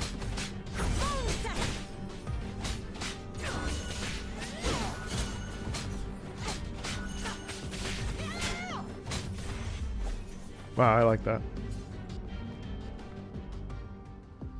The once clear path is now blocked by an unfamiliar gate. This is the foolproof door. Only those who answer Master Enki's carefully selected questions correctly may pass through.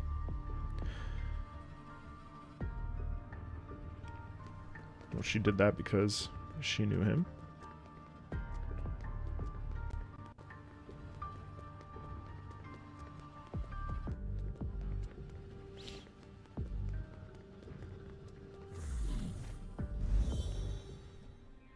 This way leads to the starting sector for the Squad of No Return.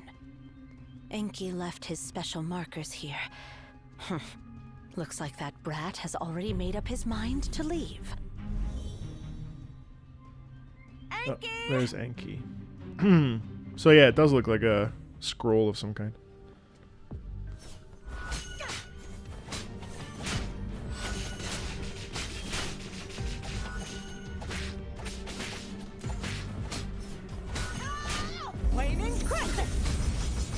Okay, that's cool.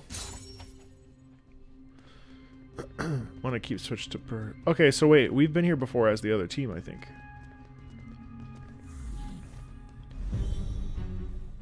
No, Enki didn't come this way. Oh. Well, no, I know which way he came, I just...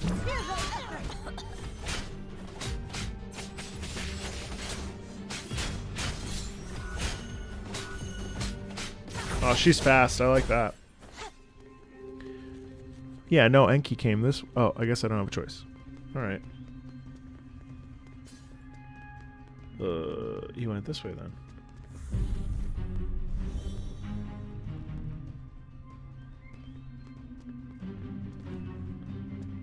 Oh, it is a giant scroll. It is a giant scroll.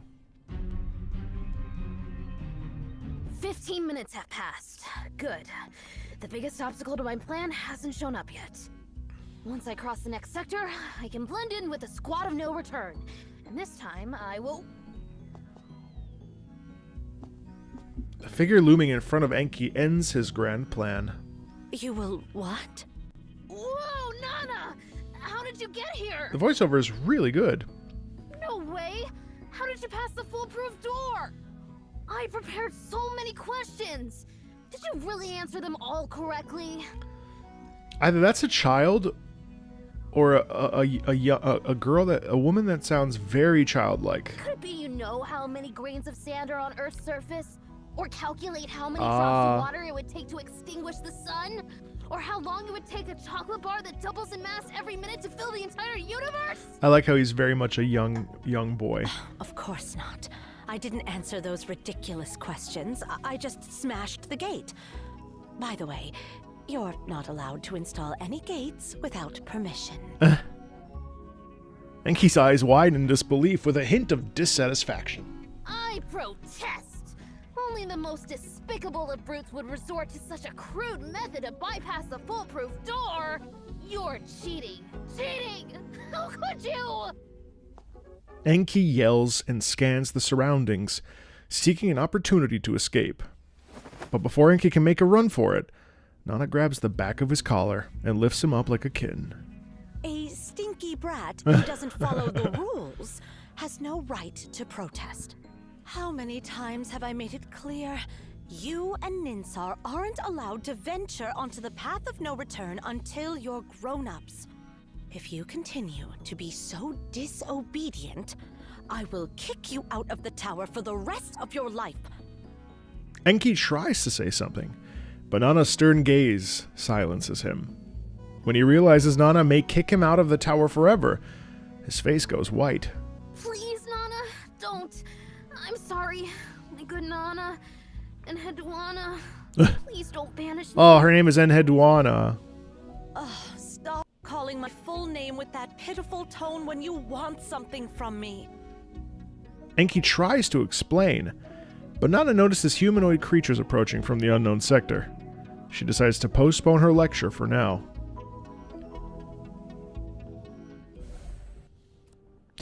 Enki's skill 1 attacks the front with a lantern, leaving an energy orb. Enki's skill 2 attacks forward with a scroll.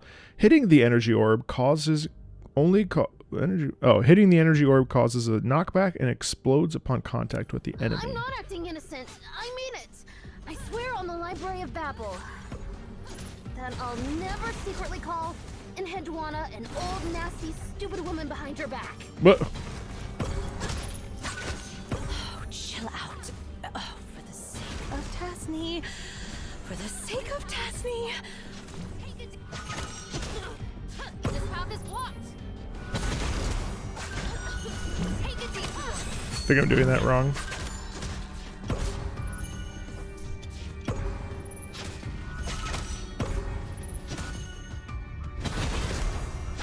There it goes.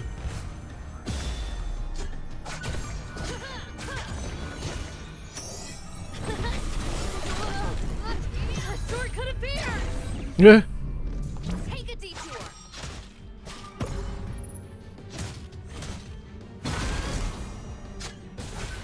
All right. I won't banish you from the tower. But in return, behave yourself and go back to Ninsar. It's very good voice acting.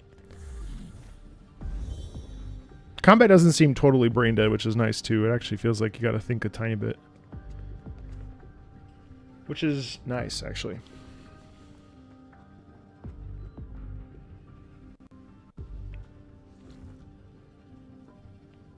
When all the commotion settles down, the light from the black monolith dims once again. Enki storms angrily into Ninsar's room as the infinite space disappears. You idiots! Idiots! Yeah, I mean it! You're such an idiot! Why did you tell Nana where I was? Why did you stop me?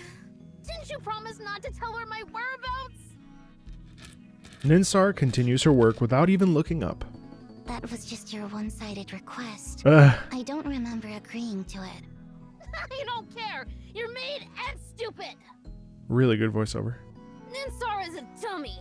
I'll never play with you again, and I'll never talk to you anymore. People who don't keep their promises are the worst. The chisel in Ninsar's hand pauses for a moment. Whatever. 10 minutes later. Hey. Idiot. Idiot.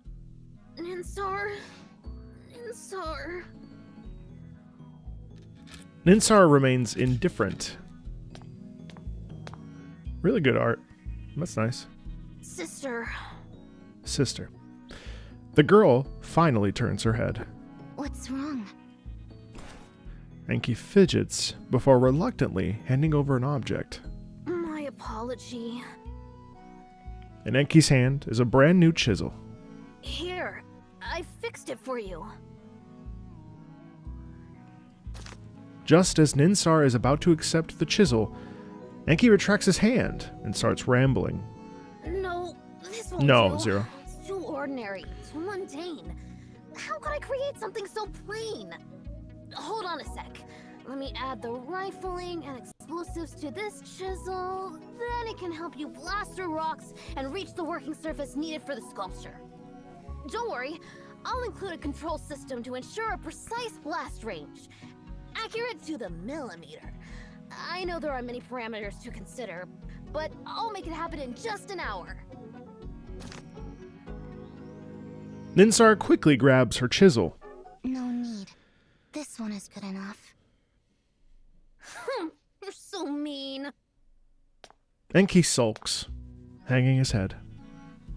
Little does he know, as Ninsar takes the chisel, a faint smile appears at the corner of her mouth. Pausing her carving, Ninsar looks at the nearly finished sculpture in her hands. I'll call this child Mer. Alright. Mer. Not a bad name. Enki absent-mindedly replies, Well, Sally has been interrupting my work lately. Can you do something to make her quiet down? Sally? A spark ignites in Enki's eyes, and his spirit once again lightens up. Sally, huh? I'll make her a cradle, like a cat. Oh, the cat. The cat. When she's tucked in, she'll go to sleep peacefully.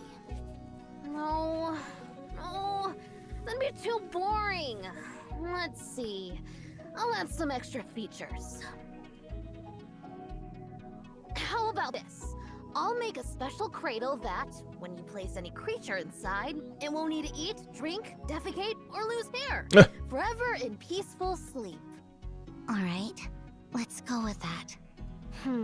But I don't have enough materials to make my genius idea come true. Enki rolls his eyes once again.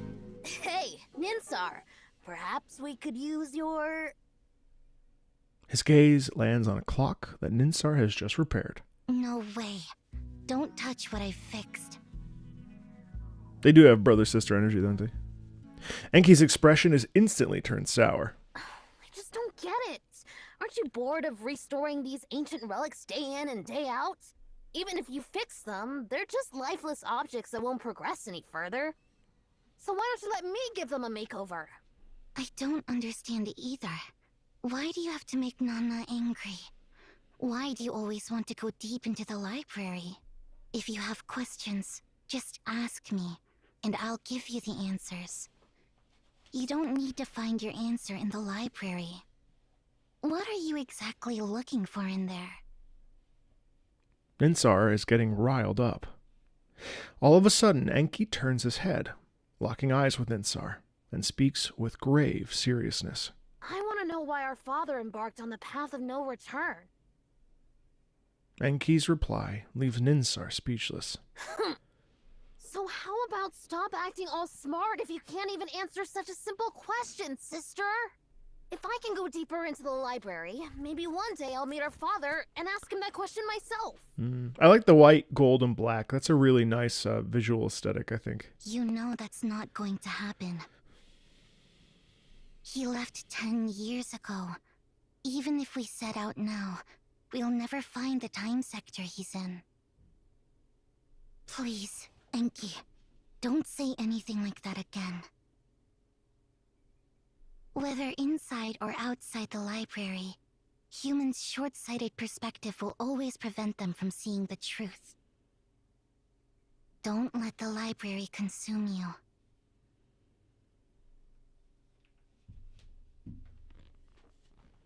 I've crossed off the librarians who went down the path of no return from the roster.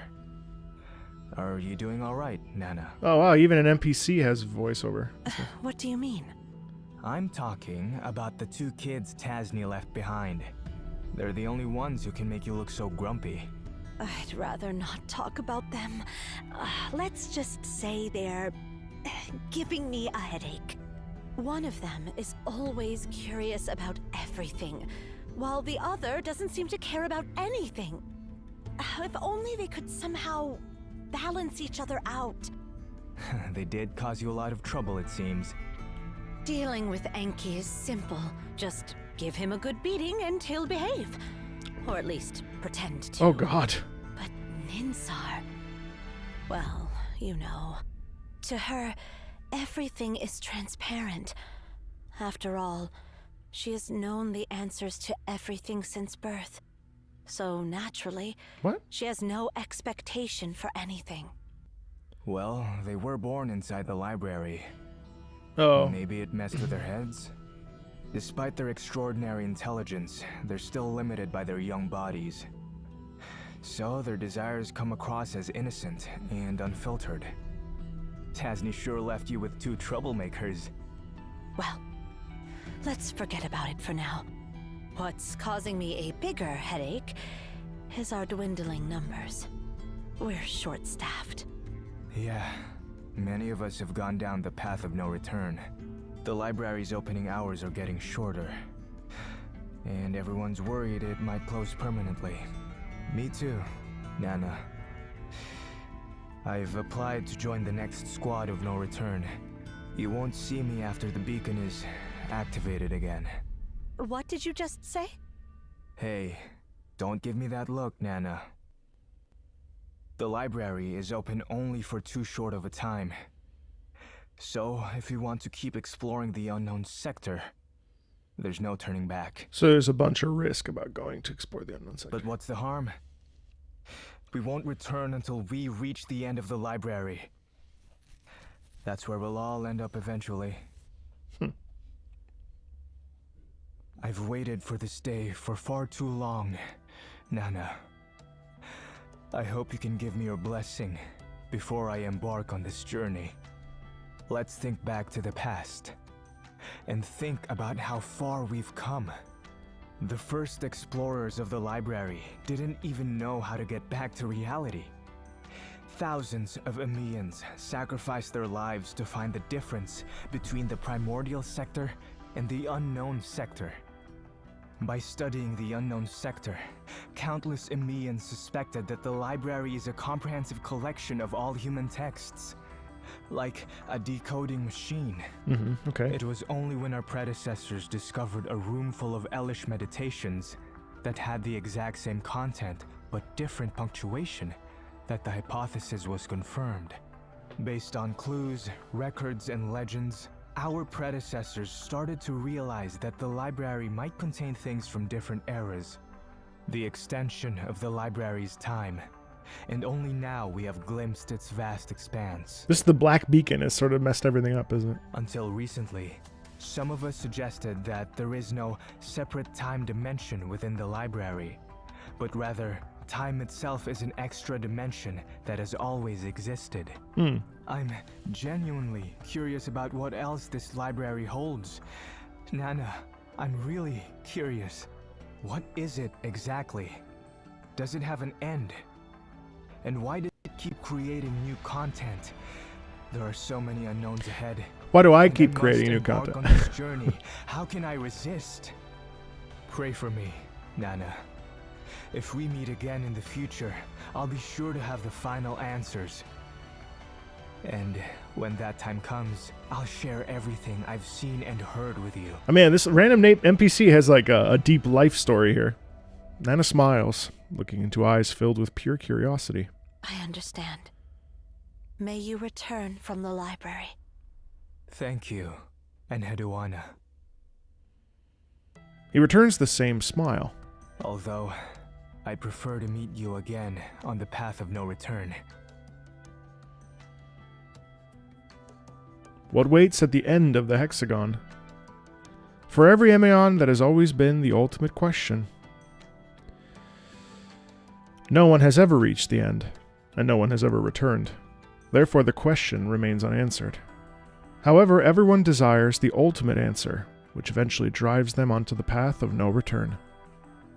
In the Age of Faith, this place was seen as the library of the gods. In the Age of Enlightenment, this place was seen as an extraordinary miracle. In the time when the universe was described through equations, this place was seen as a mystery. And in the time when humanity has abandoned its gaze from the heavens to see the stars, this place has become an eternal decoding machine, deciphering all knowledge in a ceaseless, exhaustive search. This infinite hexagon contains the past, the present, and the future. It holds all the possibilities and everything unimaginable. Yet it offers no answers or hope. Such is the Library of Babel. Once the unknown is revealed, there is no turning back to ignorance.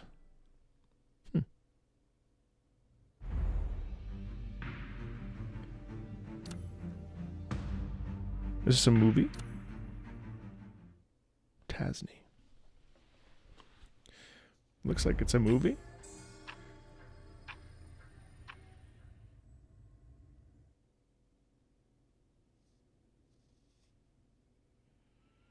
Tasney, the director with the shortest tenure, with only 1 year in service.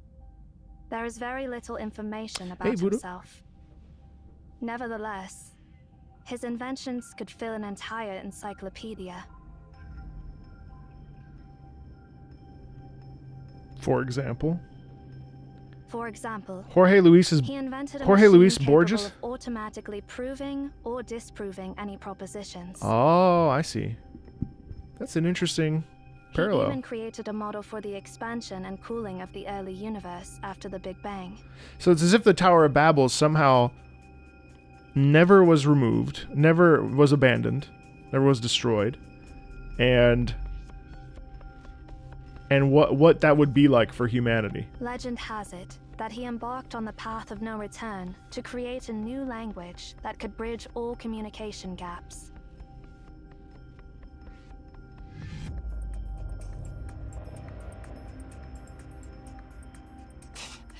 You've got quite a funny way of speaking. But what exactly is this path of nowhere you've been talking about? Ershon and Zero kept mentioning it. While I have a rough idea of what it means, the deeper truth behind it eludes me. The path of no return is a ritual passed down among us. It means a one-way journey, signifying that someone is determined to never come back until the end of the library. Oh, hey, wow, they explained it fast. Ershon can barely hide her disdain for it. Yep. Basically, those folks were tired of life and decided to off themselves. Plain and simple. Ari. What? Is there something wrong with what I said? If you truly understand this place, you'll come to the same conclusion as I. Zero has explained it to you, right? The library is essentially a bizarre phenomenon that utilizes the method of exhaustion to an extreme. When the library opens, it contains not only all possible combinations of text, but also all possible timelines for each sector. Didn't you see it for yourself?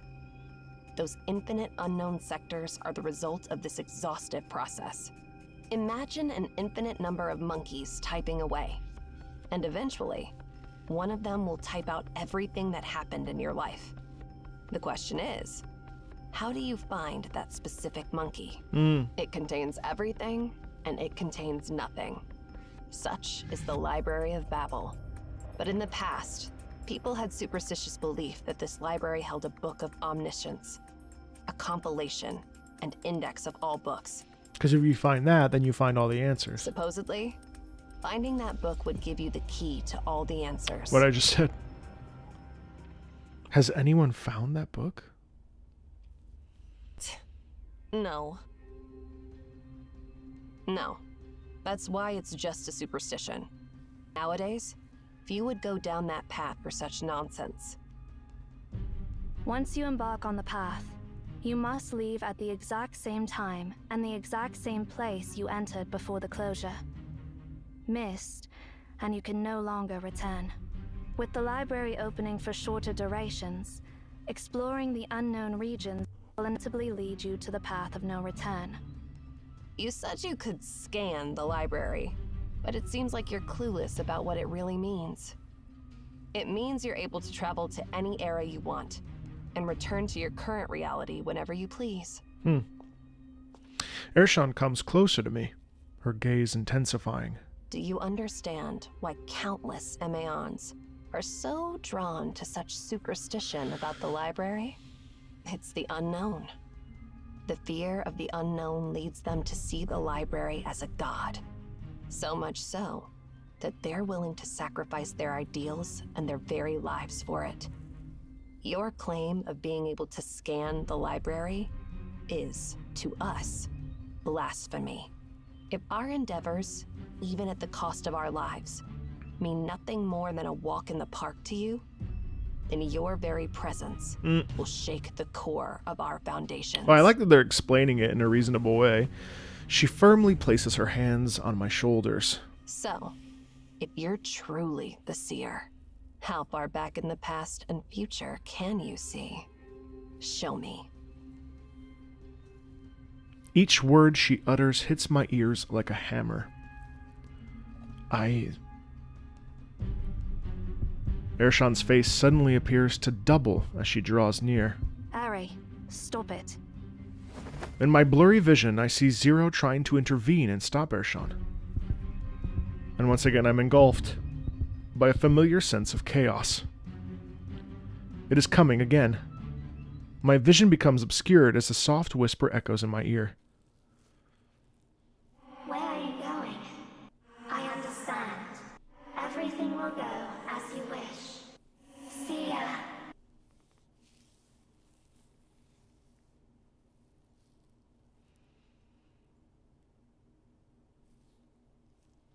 Okay.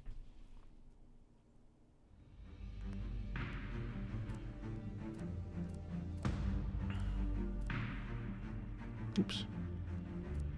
Slide over. Why you no slide?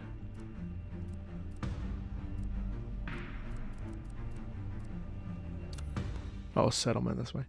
As Seer, you have the ability to retrieve the library. What's this place? As the head of the librarian, you have the authority to invite individuals from the various regions or even different timelines to this place. Oh, this is... okay. Let's take a look at this. Every 10 retrievals guarantees a 4-star. After every 70 retrieval guarantees a 5-star. Guarantee counts? Wait, are you serious? Hold on.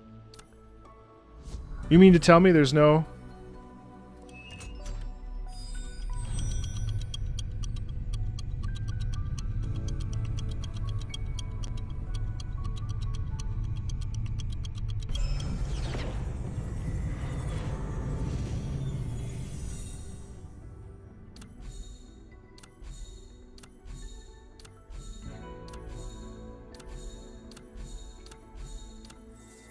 Hey! Excuse me. Asti! Is here? That's great news! That's exact 4-star, really?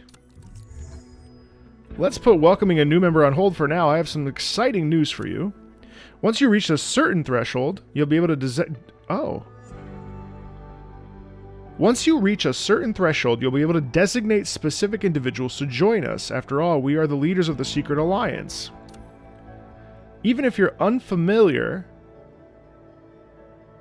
with some of these people now, you'll undoubtedly encounter them on your journey soon. So let's say I want Viola.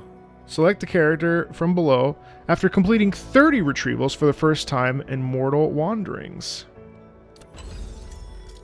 Wait, really? Rational Muse.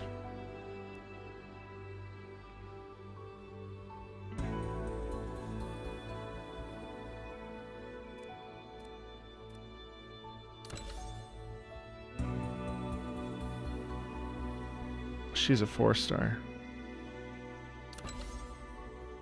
And these are the weapons. 50. Wait, I just want to see. So you can get you can choose any of these? Yeah, looks like it. Okay. During the pool opening series, can use in this retrieval 10 attempts guarantees at least one 4-star or 5-star weapon, and every 50 attempts guarantees at least one 1-star weapon, one 5-star. Whoa! Well, this is the permanent. If you don't get a 5-star weapon after 25 consecutive retrievals, the probability of getting a 5-star weapon in the next retrieval doubles. For every additional 5 retrievals within a 5-star weapon, the probability increases further by multiple of the base chance. Oh, wow.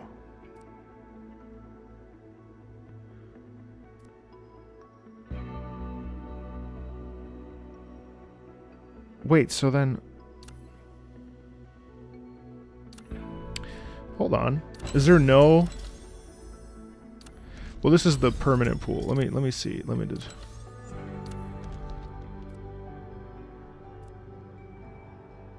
If you don't get a 5-star character after 40 consecutive retrievals, the probability of getting a 5-star character in the next retrieval doubles. For every 5 retrievals without a 5-star character, the probability increases. As a result, while the likelihood of receiving items to 5-star characters decreases, the relative ratio remains unchanged. Once you have successfully retrieved a 5-star character, probably resets to the base. When you obtain a 5-star character in the retrieval, there's a 70% chance it will be a pickup character. When you obtain a 4-star character, 5-star character obtained during the event is a specific rate-up character. Every time you... Wait, so there's no... Is there no 50-50? There's not. There's no 50-50. Just...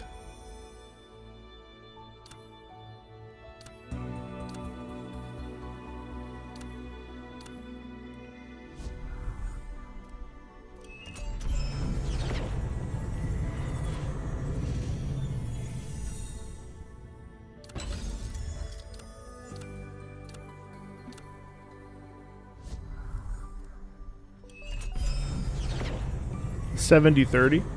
There is a 50-50.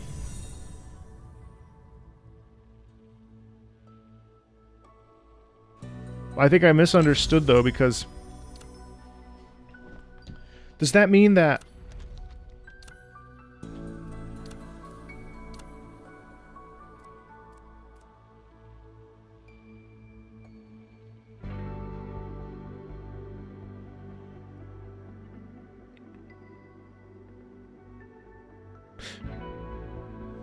every 70 attempts guarantees you at least one 5-star character?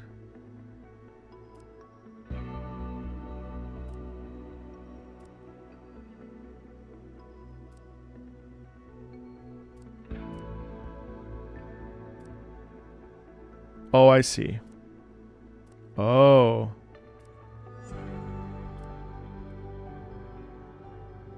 Oh. Right, okay, never mind.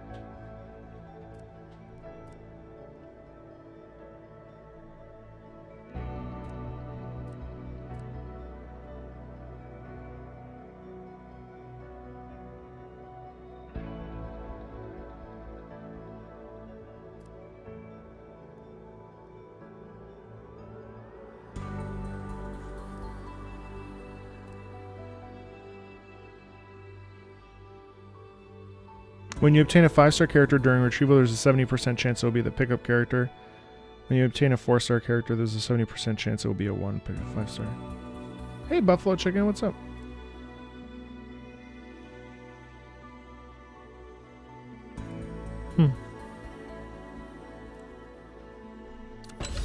I see.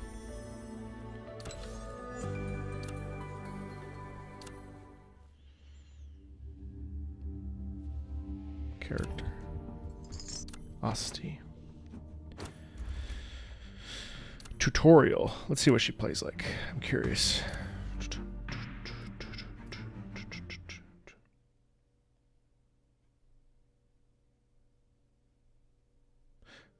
Was the permanent one 70? Release skill 1, spinning. Asti's attack will charge skill 2, sharp umbrella, release skill 2 to thrust the umbrella. Characters on the field receive healing. She's a healer, okay. Characters also on the back line can also receive healing. Release skill 1, spinning umbrella to charge skill 2. Okay. Filthy rats. 2 umbrellas can be present. Once fully charged, skill 2. Walk with the umbrella. The more umbrellas that explode, the greater amount of healing. Ooh.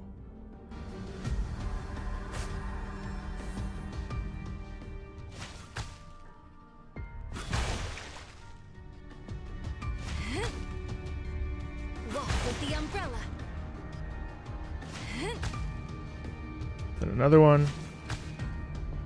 Then stab. Walk with the umbrella. Spinning umbrella deploys umbrella.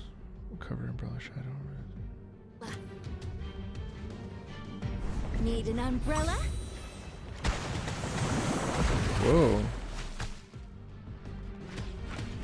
Walk with the umbrella.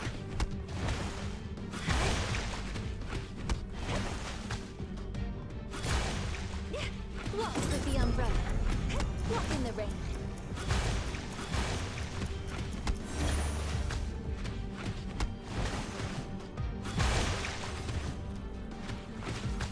Wow, interesting. Need an umbrella?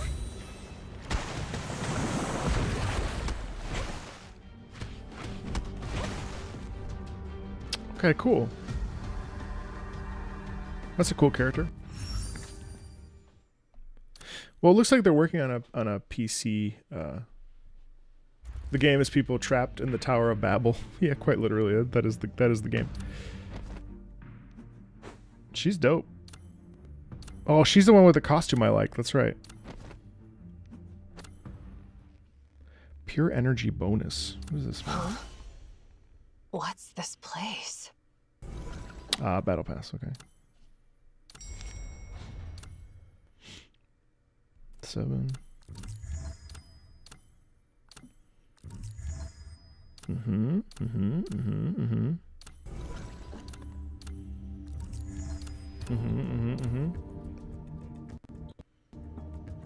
Events.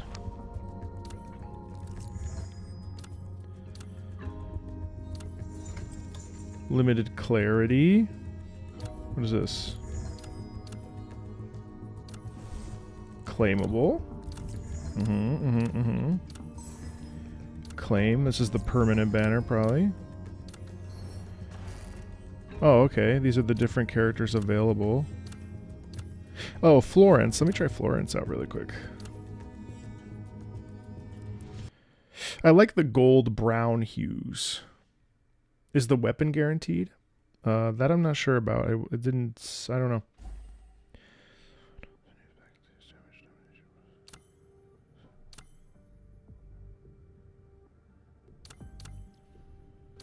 Let's see.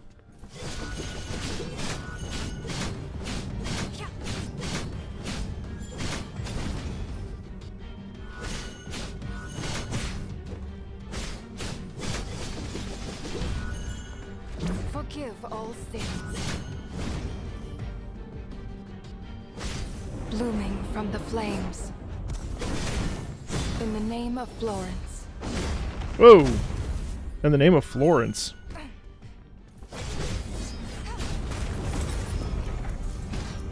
Here's Hammer Girl. Emergency evasive action. Emergency evasive action. Red hot forward.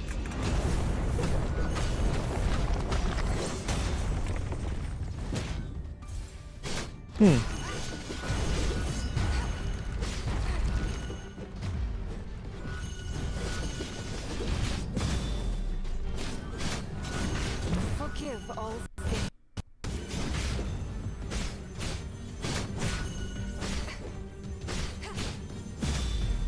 Fire is burning. Blooming from the flames. In the name of Florence. Nice. I mean, the combat's fun. May their souls rest in a garden full of blooming. I like the aesthetic. This glory is the finest crown. Okay, what else is there to check out here? We tried that out. We claimed this. Let's see. Character selector, claim. Manuscript Under the Blossoms? Warehouse? Oh, okay. Disassemble. Yeah, the usual. Okay. Huh? What's this place? Huh? Achievement. Character. Asti. Claim all. Can't. Illustrations. Equipment.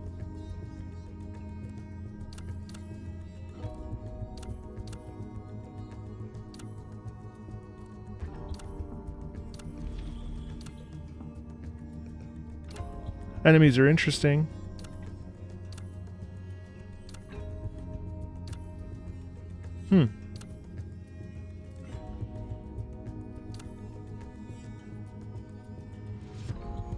I do like that there's a lore section in here. It's kind of nice.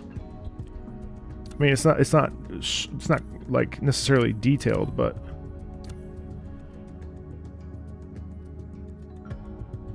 you know, I think that's interesting enough. Stargazer. Whoa, that's a cool aesthetic. It's like a bookshelf. It's like made from the library.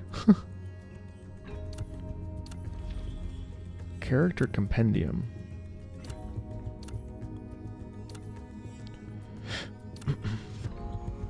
Asti was born in a winery in Moscato. So she's actually from Florence. Apprentice housekeeper.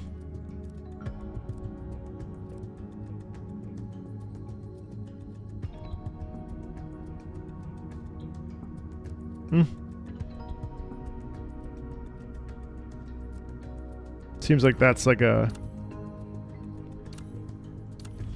thing of privilege. Definitely think top down is the way to play. Let's see.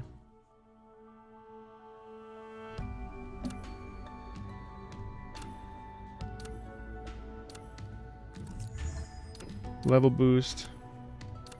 Daily starter. Random gift box. Let's see. Quests. Doesn't have anything. Level up rewards. What's this thing? Spherical fruits.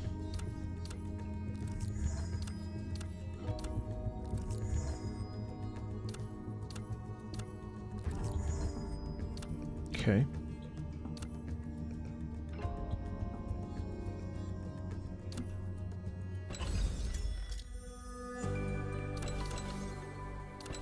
Can do another.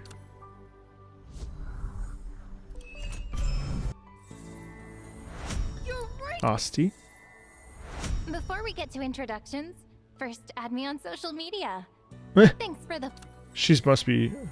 Works at Weishi, consulting for the Bureau of Oversight and Integrity. 3 4 stars? Nice, okay, I'll take that. That's a full team.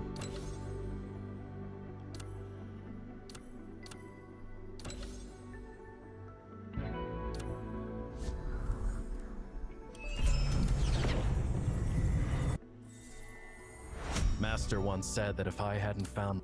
Wuxi, nice.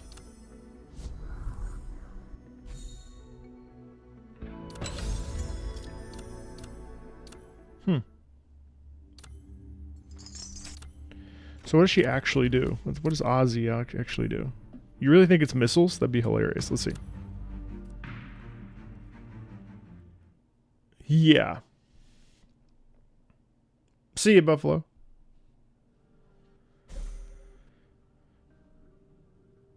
Drones. That's actually awesome.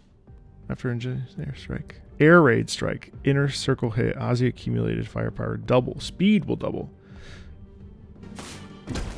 Wow, it was...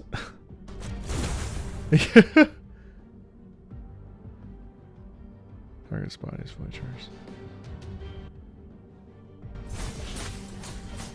Ah, so she's a... I see.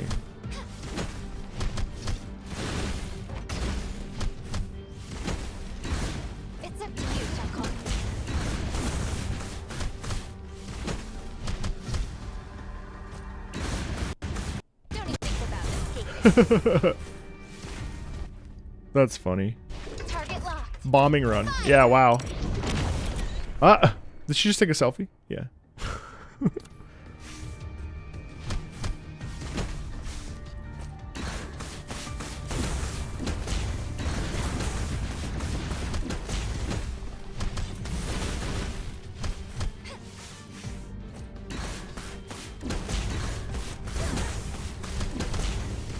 Every combo is pretty straightforward. Target locked. Fire. She takes a selfie. She's kind of cool.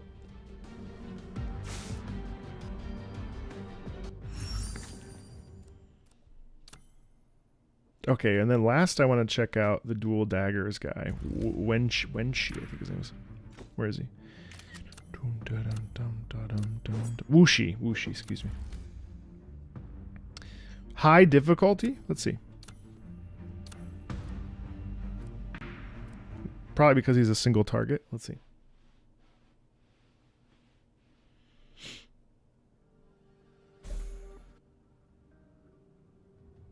Will leave blades on the battlefield and on the target, and after the skill's been used, these blades will be pulled along in the pursuit. Like a shadow. Oh, he looks cool. After a attack, a bright blade will be left on the ground, and basic attack will be replaced with shadow attack, which enhances the dagger. Okay, so every time you do that, when there's 2 bright blades on the battlefield, they will automatically absorb and fly towards the enemy, dealing damage to them. So it becomes okay. When bright blade hits targets, they will apply up to 3 dark blades to them. Like a shadow. So do that. We do that. We do that. This.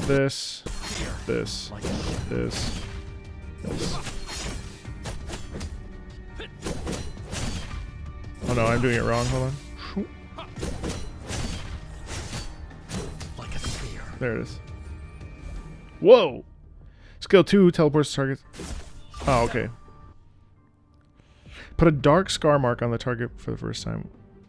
Targets hit for the first time when bright blades hit enemies. Yeah, okay. Like a shadow.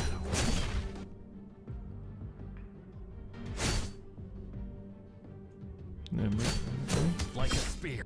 He is complicated, huh?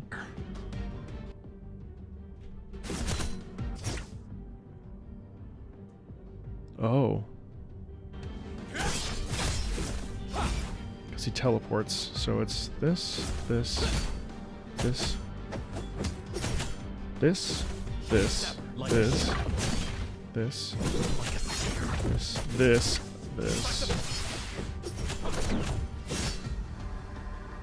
this, this,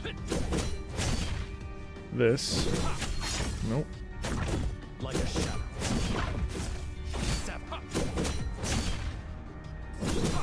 Doing it not enough time. This. Like a spear. Wow. That's stylish. Ooh, that's quite the combo. Huh. Like a spear. Like a shadow.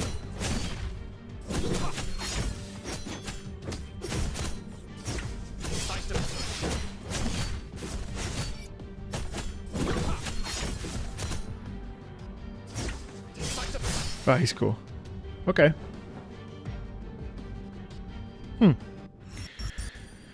You know, I gotta say, I think that there's something here for somebody that wants to play this. I mean, like, in my opinion, like,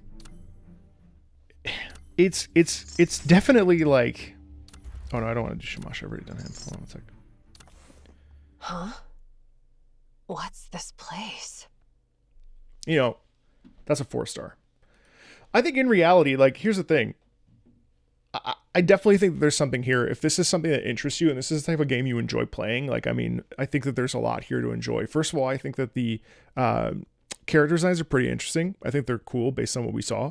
So that's one part.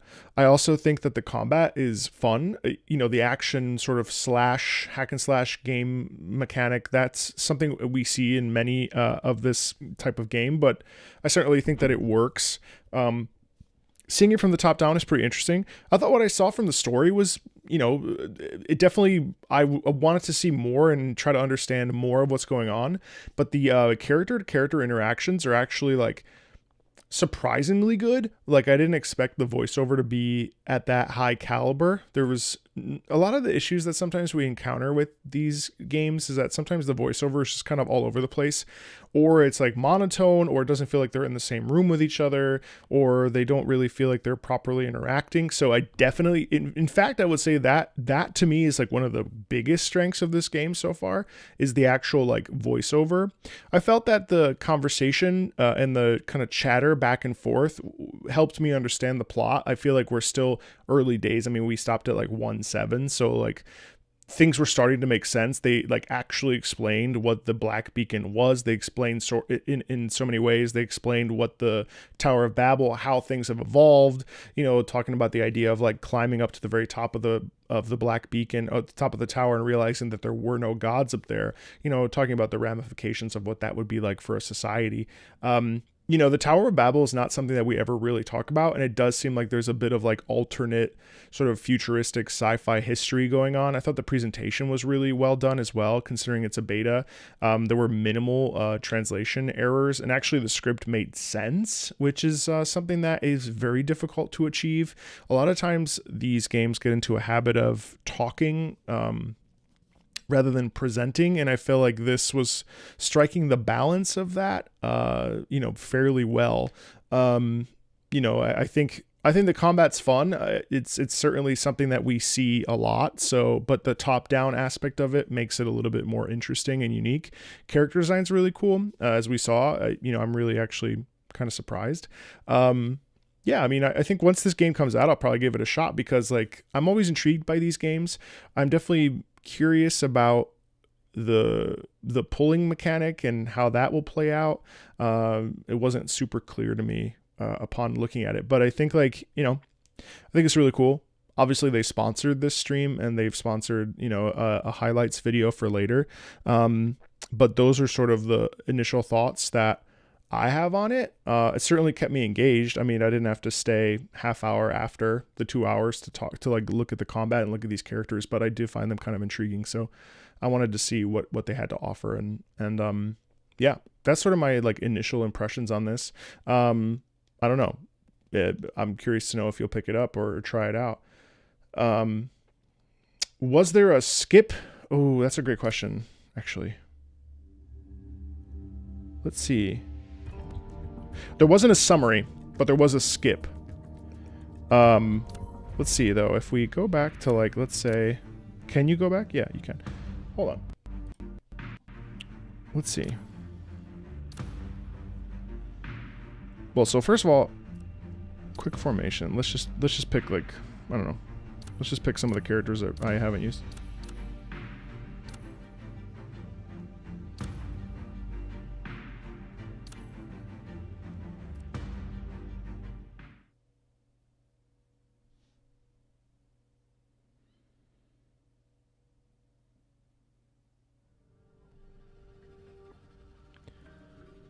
First of all, I really like Asti, actually. But let's see. Is there a...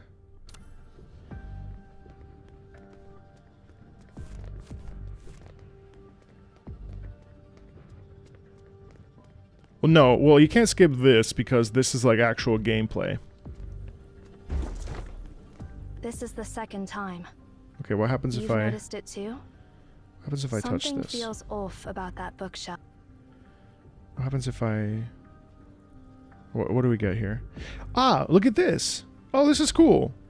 So this is actually in-game lore. See, I like this. This I actually like because oftentimes these games will throw these words at you and you have no clue what the hell they mean. So the fact that you have a glossary right away is kind of nice, to be honest with you. Like that's something that I think actually other games could benefit from. The fact that we can kind of figure out, you know, like Entra mentions Nemesis at one point, and it's like, what is Nemesis? So we can actually go and look right away. Then this looks like it gives us, this is okay. So this is the script. What happens if I skip? Oh yeah, there is. Look at that. There is a summary. Looks like someone tried to send us a message through these bookshelves. Okay, and then if I pause... Oh, no, not pause. I can't see the... Hang on, let me go to a different chapter really quick. Let me just see one more thing. Let me go to, like, the story chapter. Let's go... Well, let's do... I missed the chest in 1-1. Let's go to 1-2, just out of curiosity.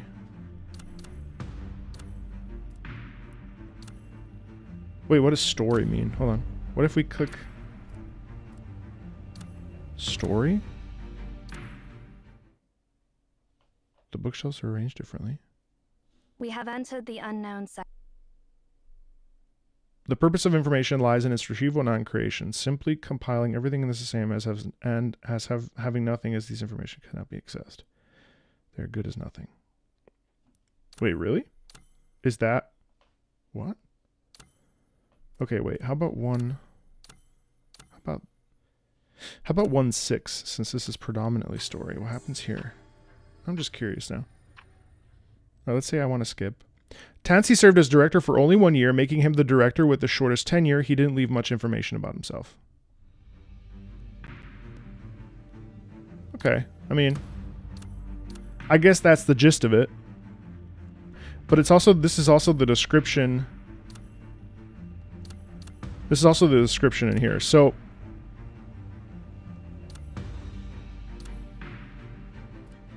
and it looks like there's elemental reactions, or it looks like there's elemental consistency there.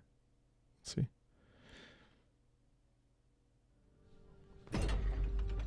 It seems you have the ability to freeze the flow of time in a small area within That said, I will say that the chapters are not overly long, at least in this beginning section of this, so it doesn't feel unbearable. You know what I mean? Because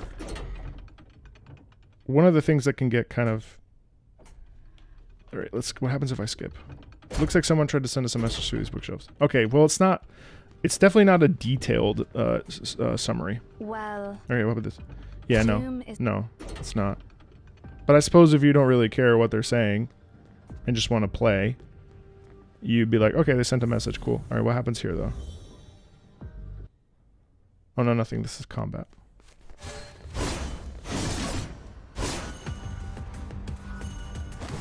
Looking pretty awful there, Zero. I really do like the voiceover, though. Rush to seek my shelter? No, not me. It is the seer who wants to meet you. And I am merely following orders. I like this healing mechanic. I do like combat healers.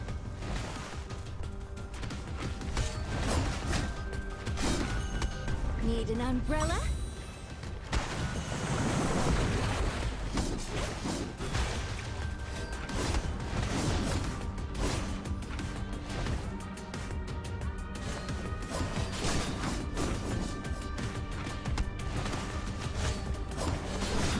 Rather than wasting time arguing with me, focus instead on the situation. Music's alright. I like the boss music. Where did you learn these boring It's fine. lines from? Did Cosmos teach you that? Need an umbrella? She's a cool 4-star. I actually like her.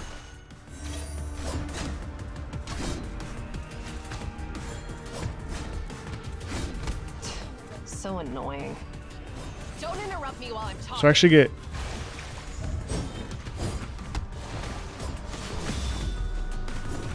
Stasis, okay. How are my heals? Okay, yeah. Kinda. Yeah, okay. You heal when you're in the... Alright. Need an umbrella? Okay, so now what happens if I skip? Already calling that simpleton the seer, huh? Okay, so basically the summary would be, if you want to see him, you have to go back 80 years, which is pretty much what we end up talking about. So I mean, it's not like expansive summary, but it's definitely there, and you can certainly skip if you don't want to participate in the story. I mean, the combat itself is fun, so I mean, yeah, seems interesting. Huh? The story just plays the parts of the What's stage, this not the story place? itself. Oh, right. Yeah, so I mean, I don't know. I think there's something interesting here. I think they could really cook something nice. It's definitely interesting. I do like the aesthetic very much. I love the gold and black and white colors, and it seems like there's a variety of hair colors and designs. the children are actually children. The adults seem actually like adults. Yeah. We can learn about our characters. Seems like there's a lot of, just out of curiosity, what's the...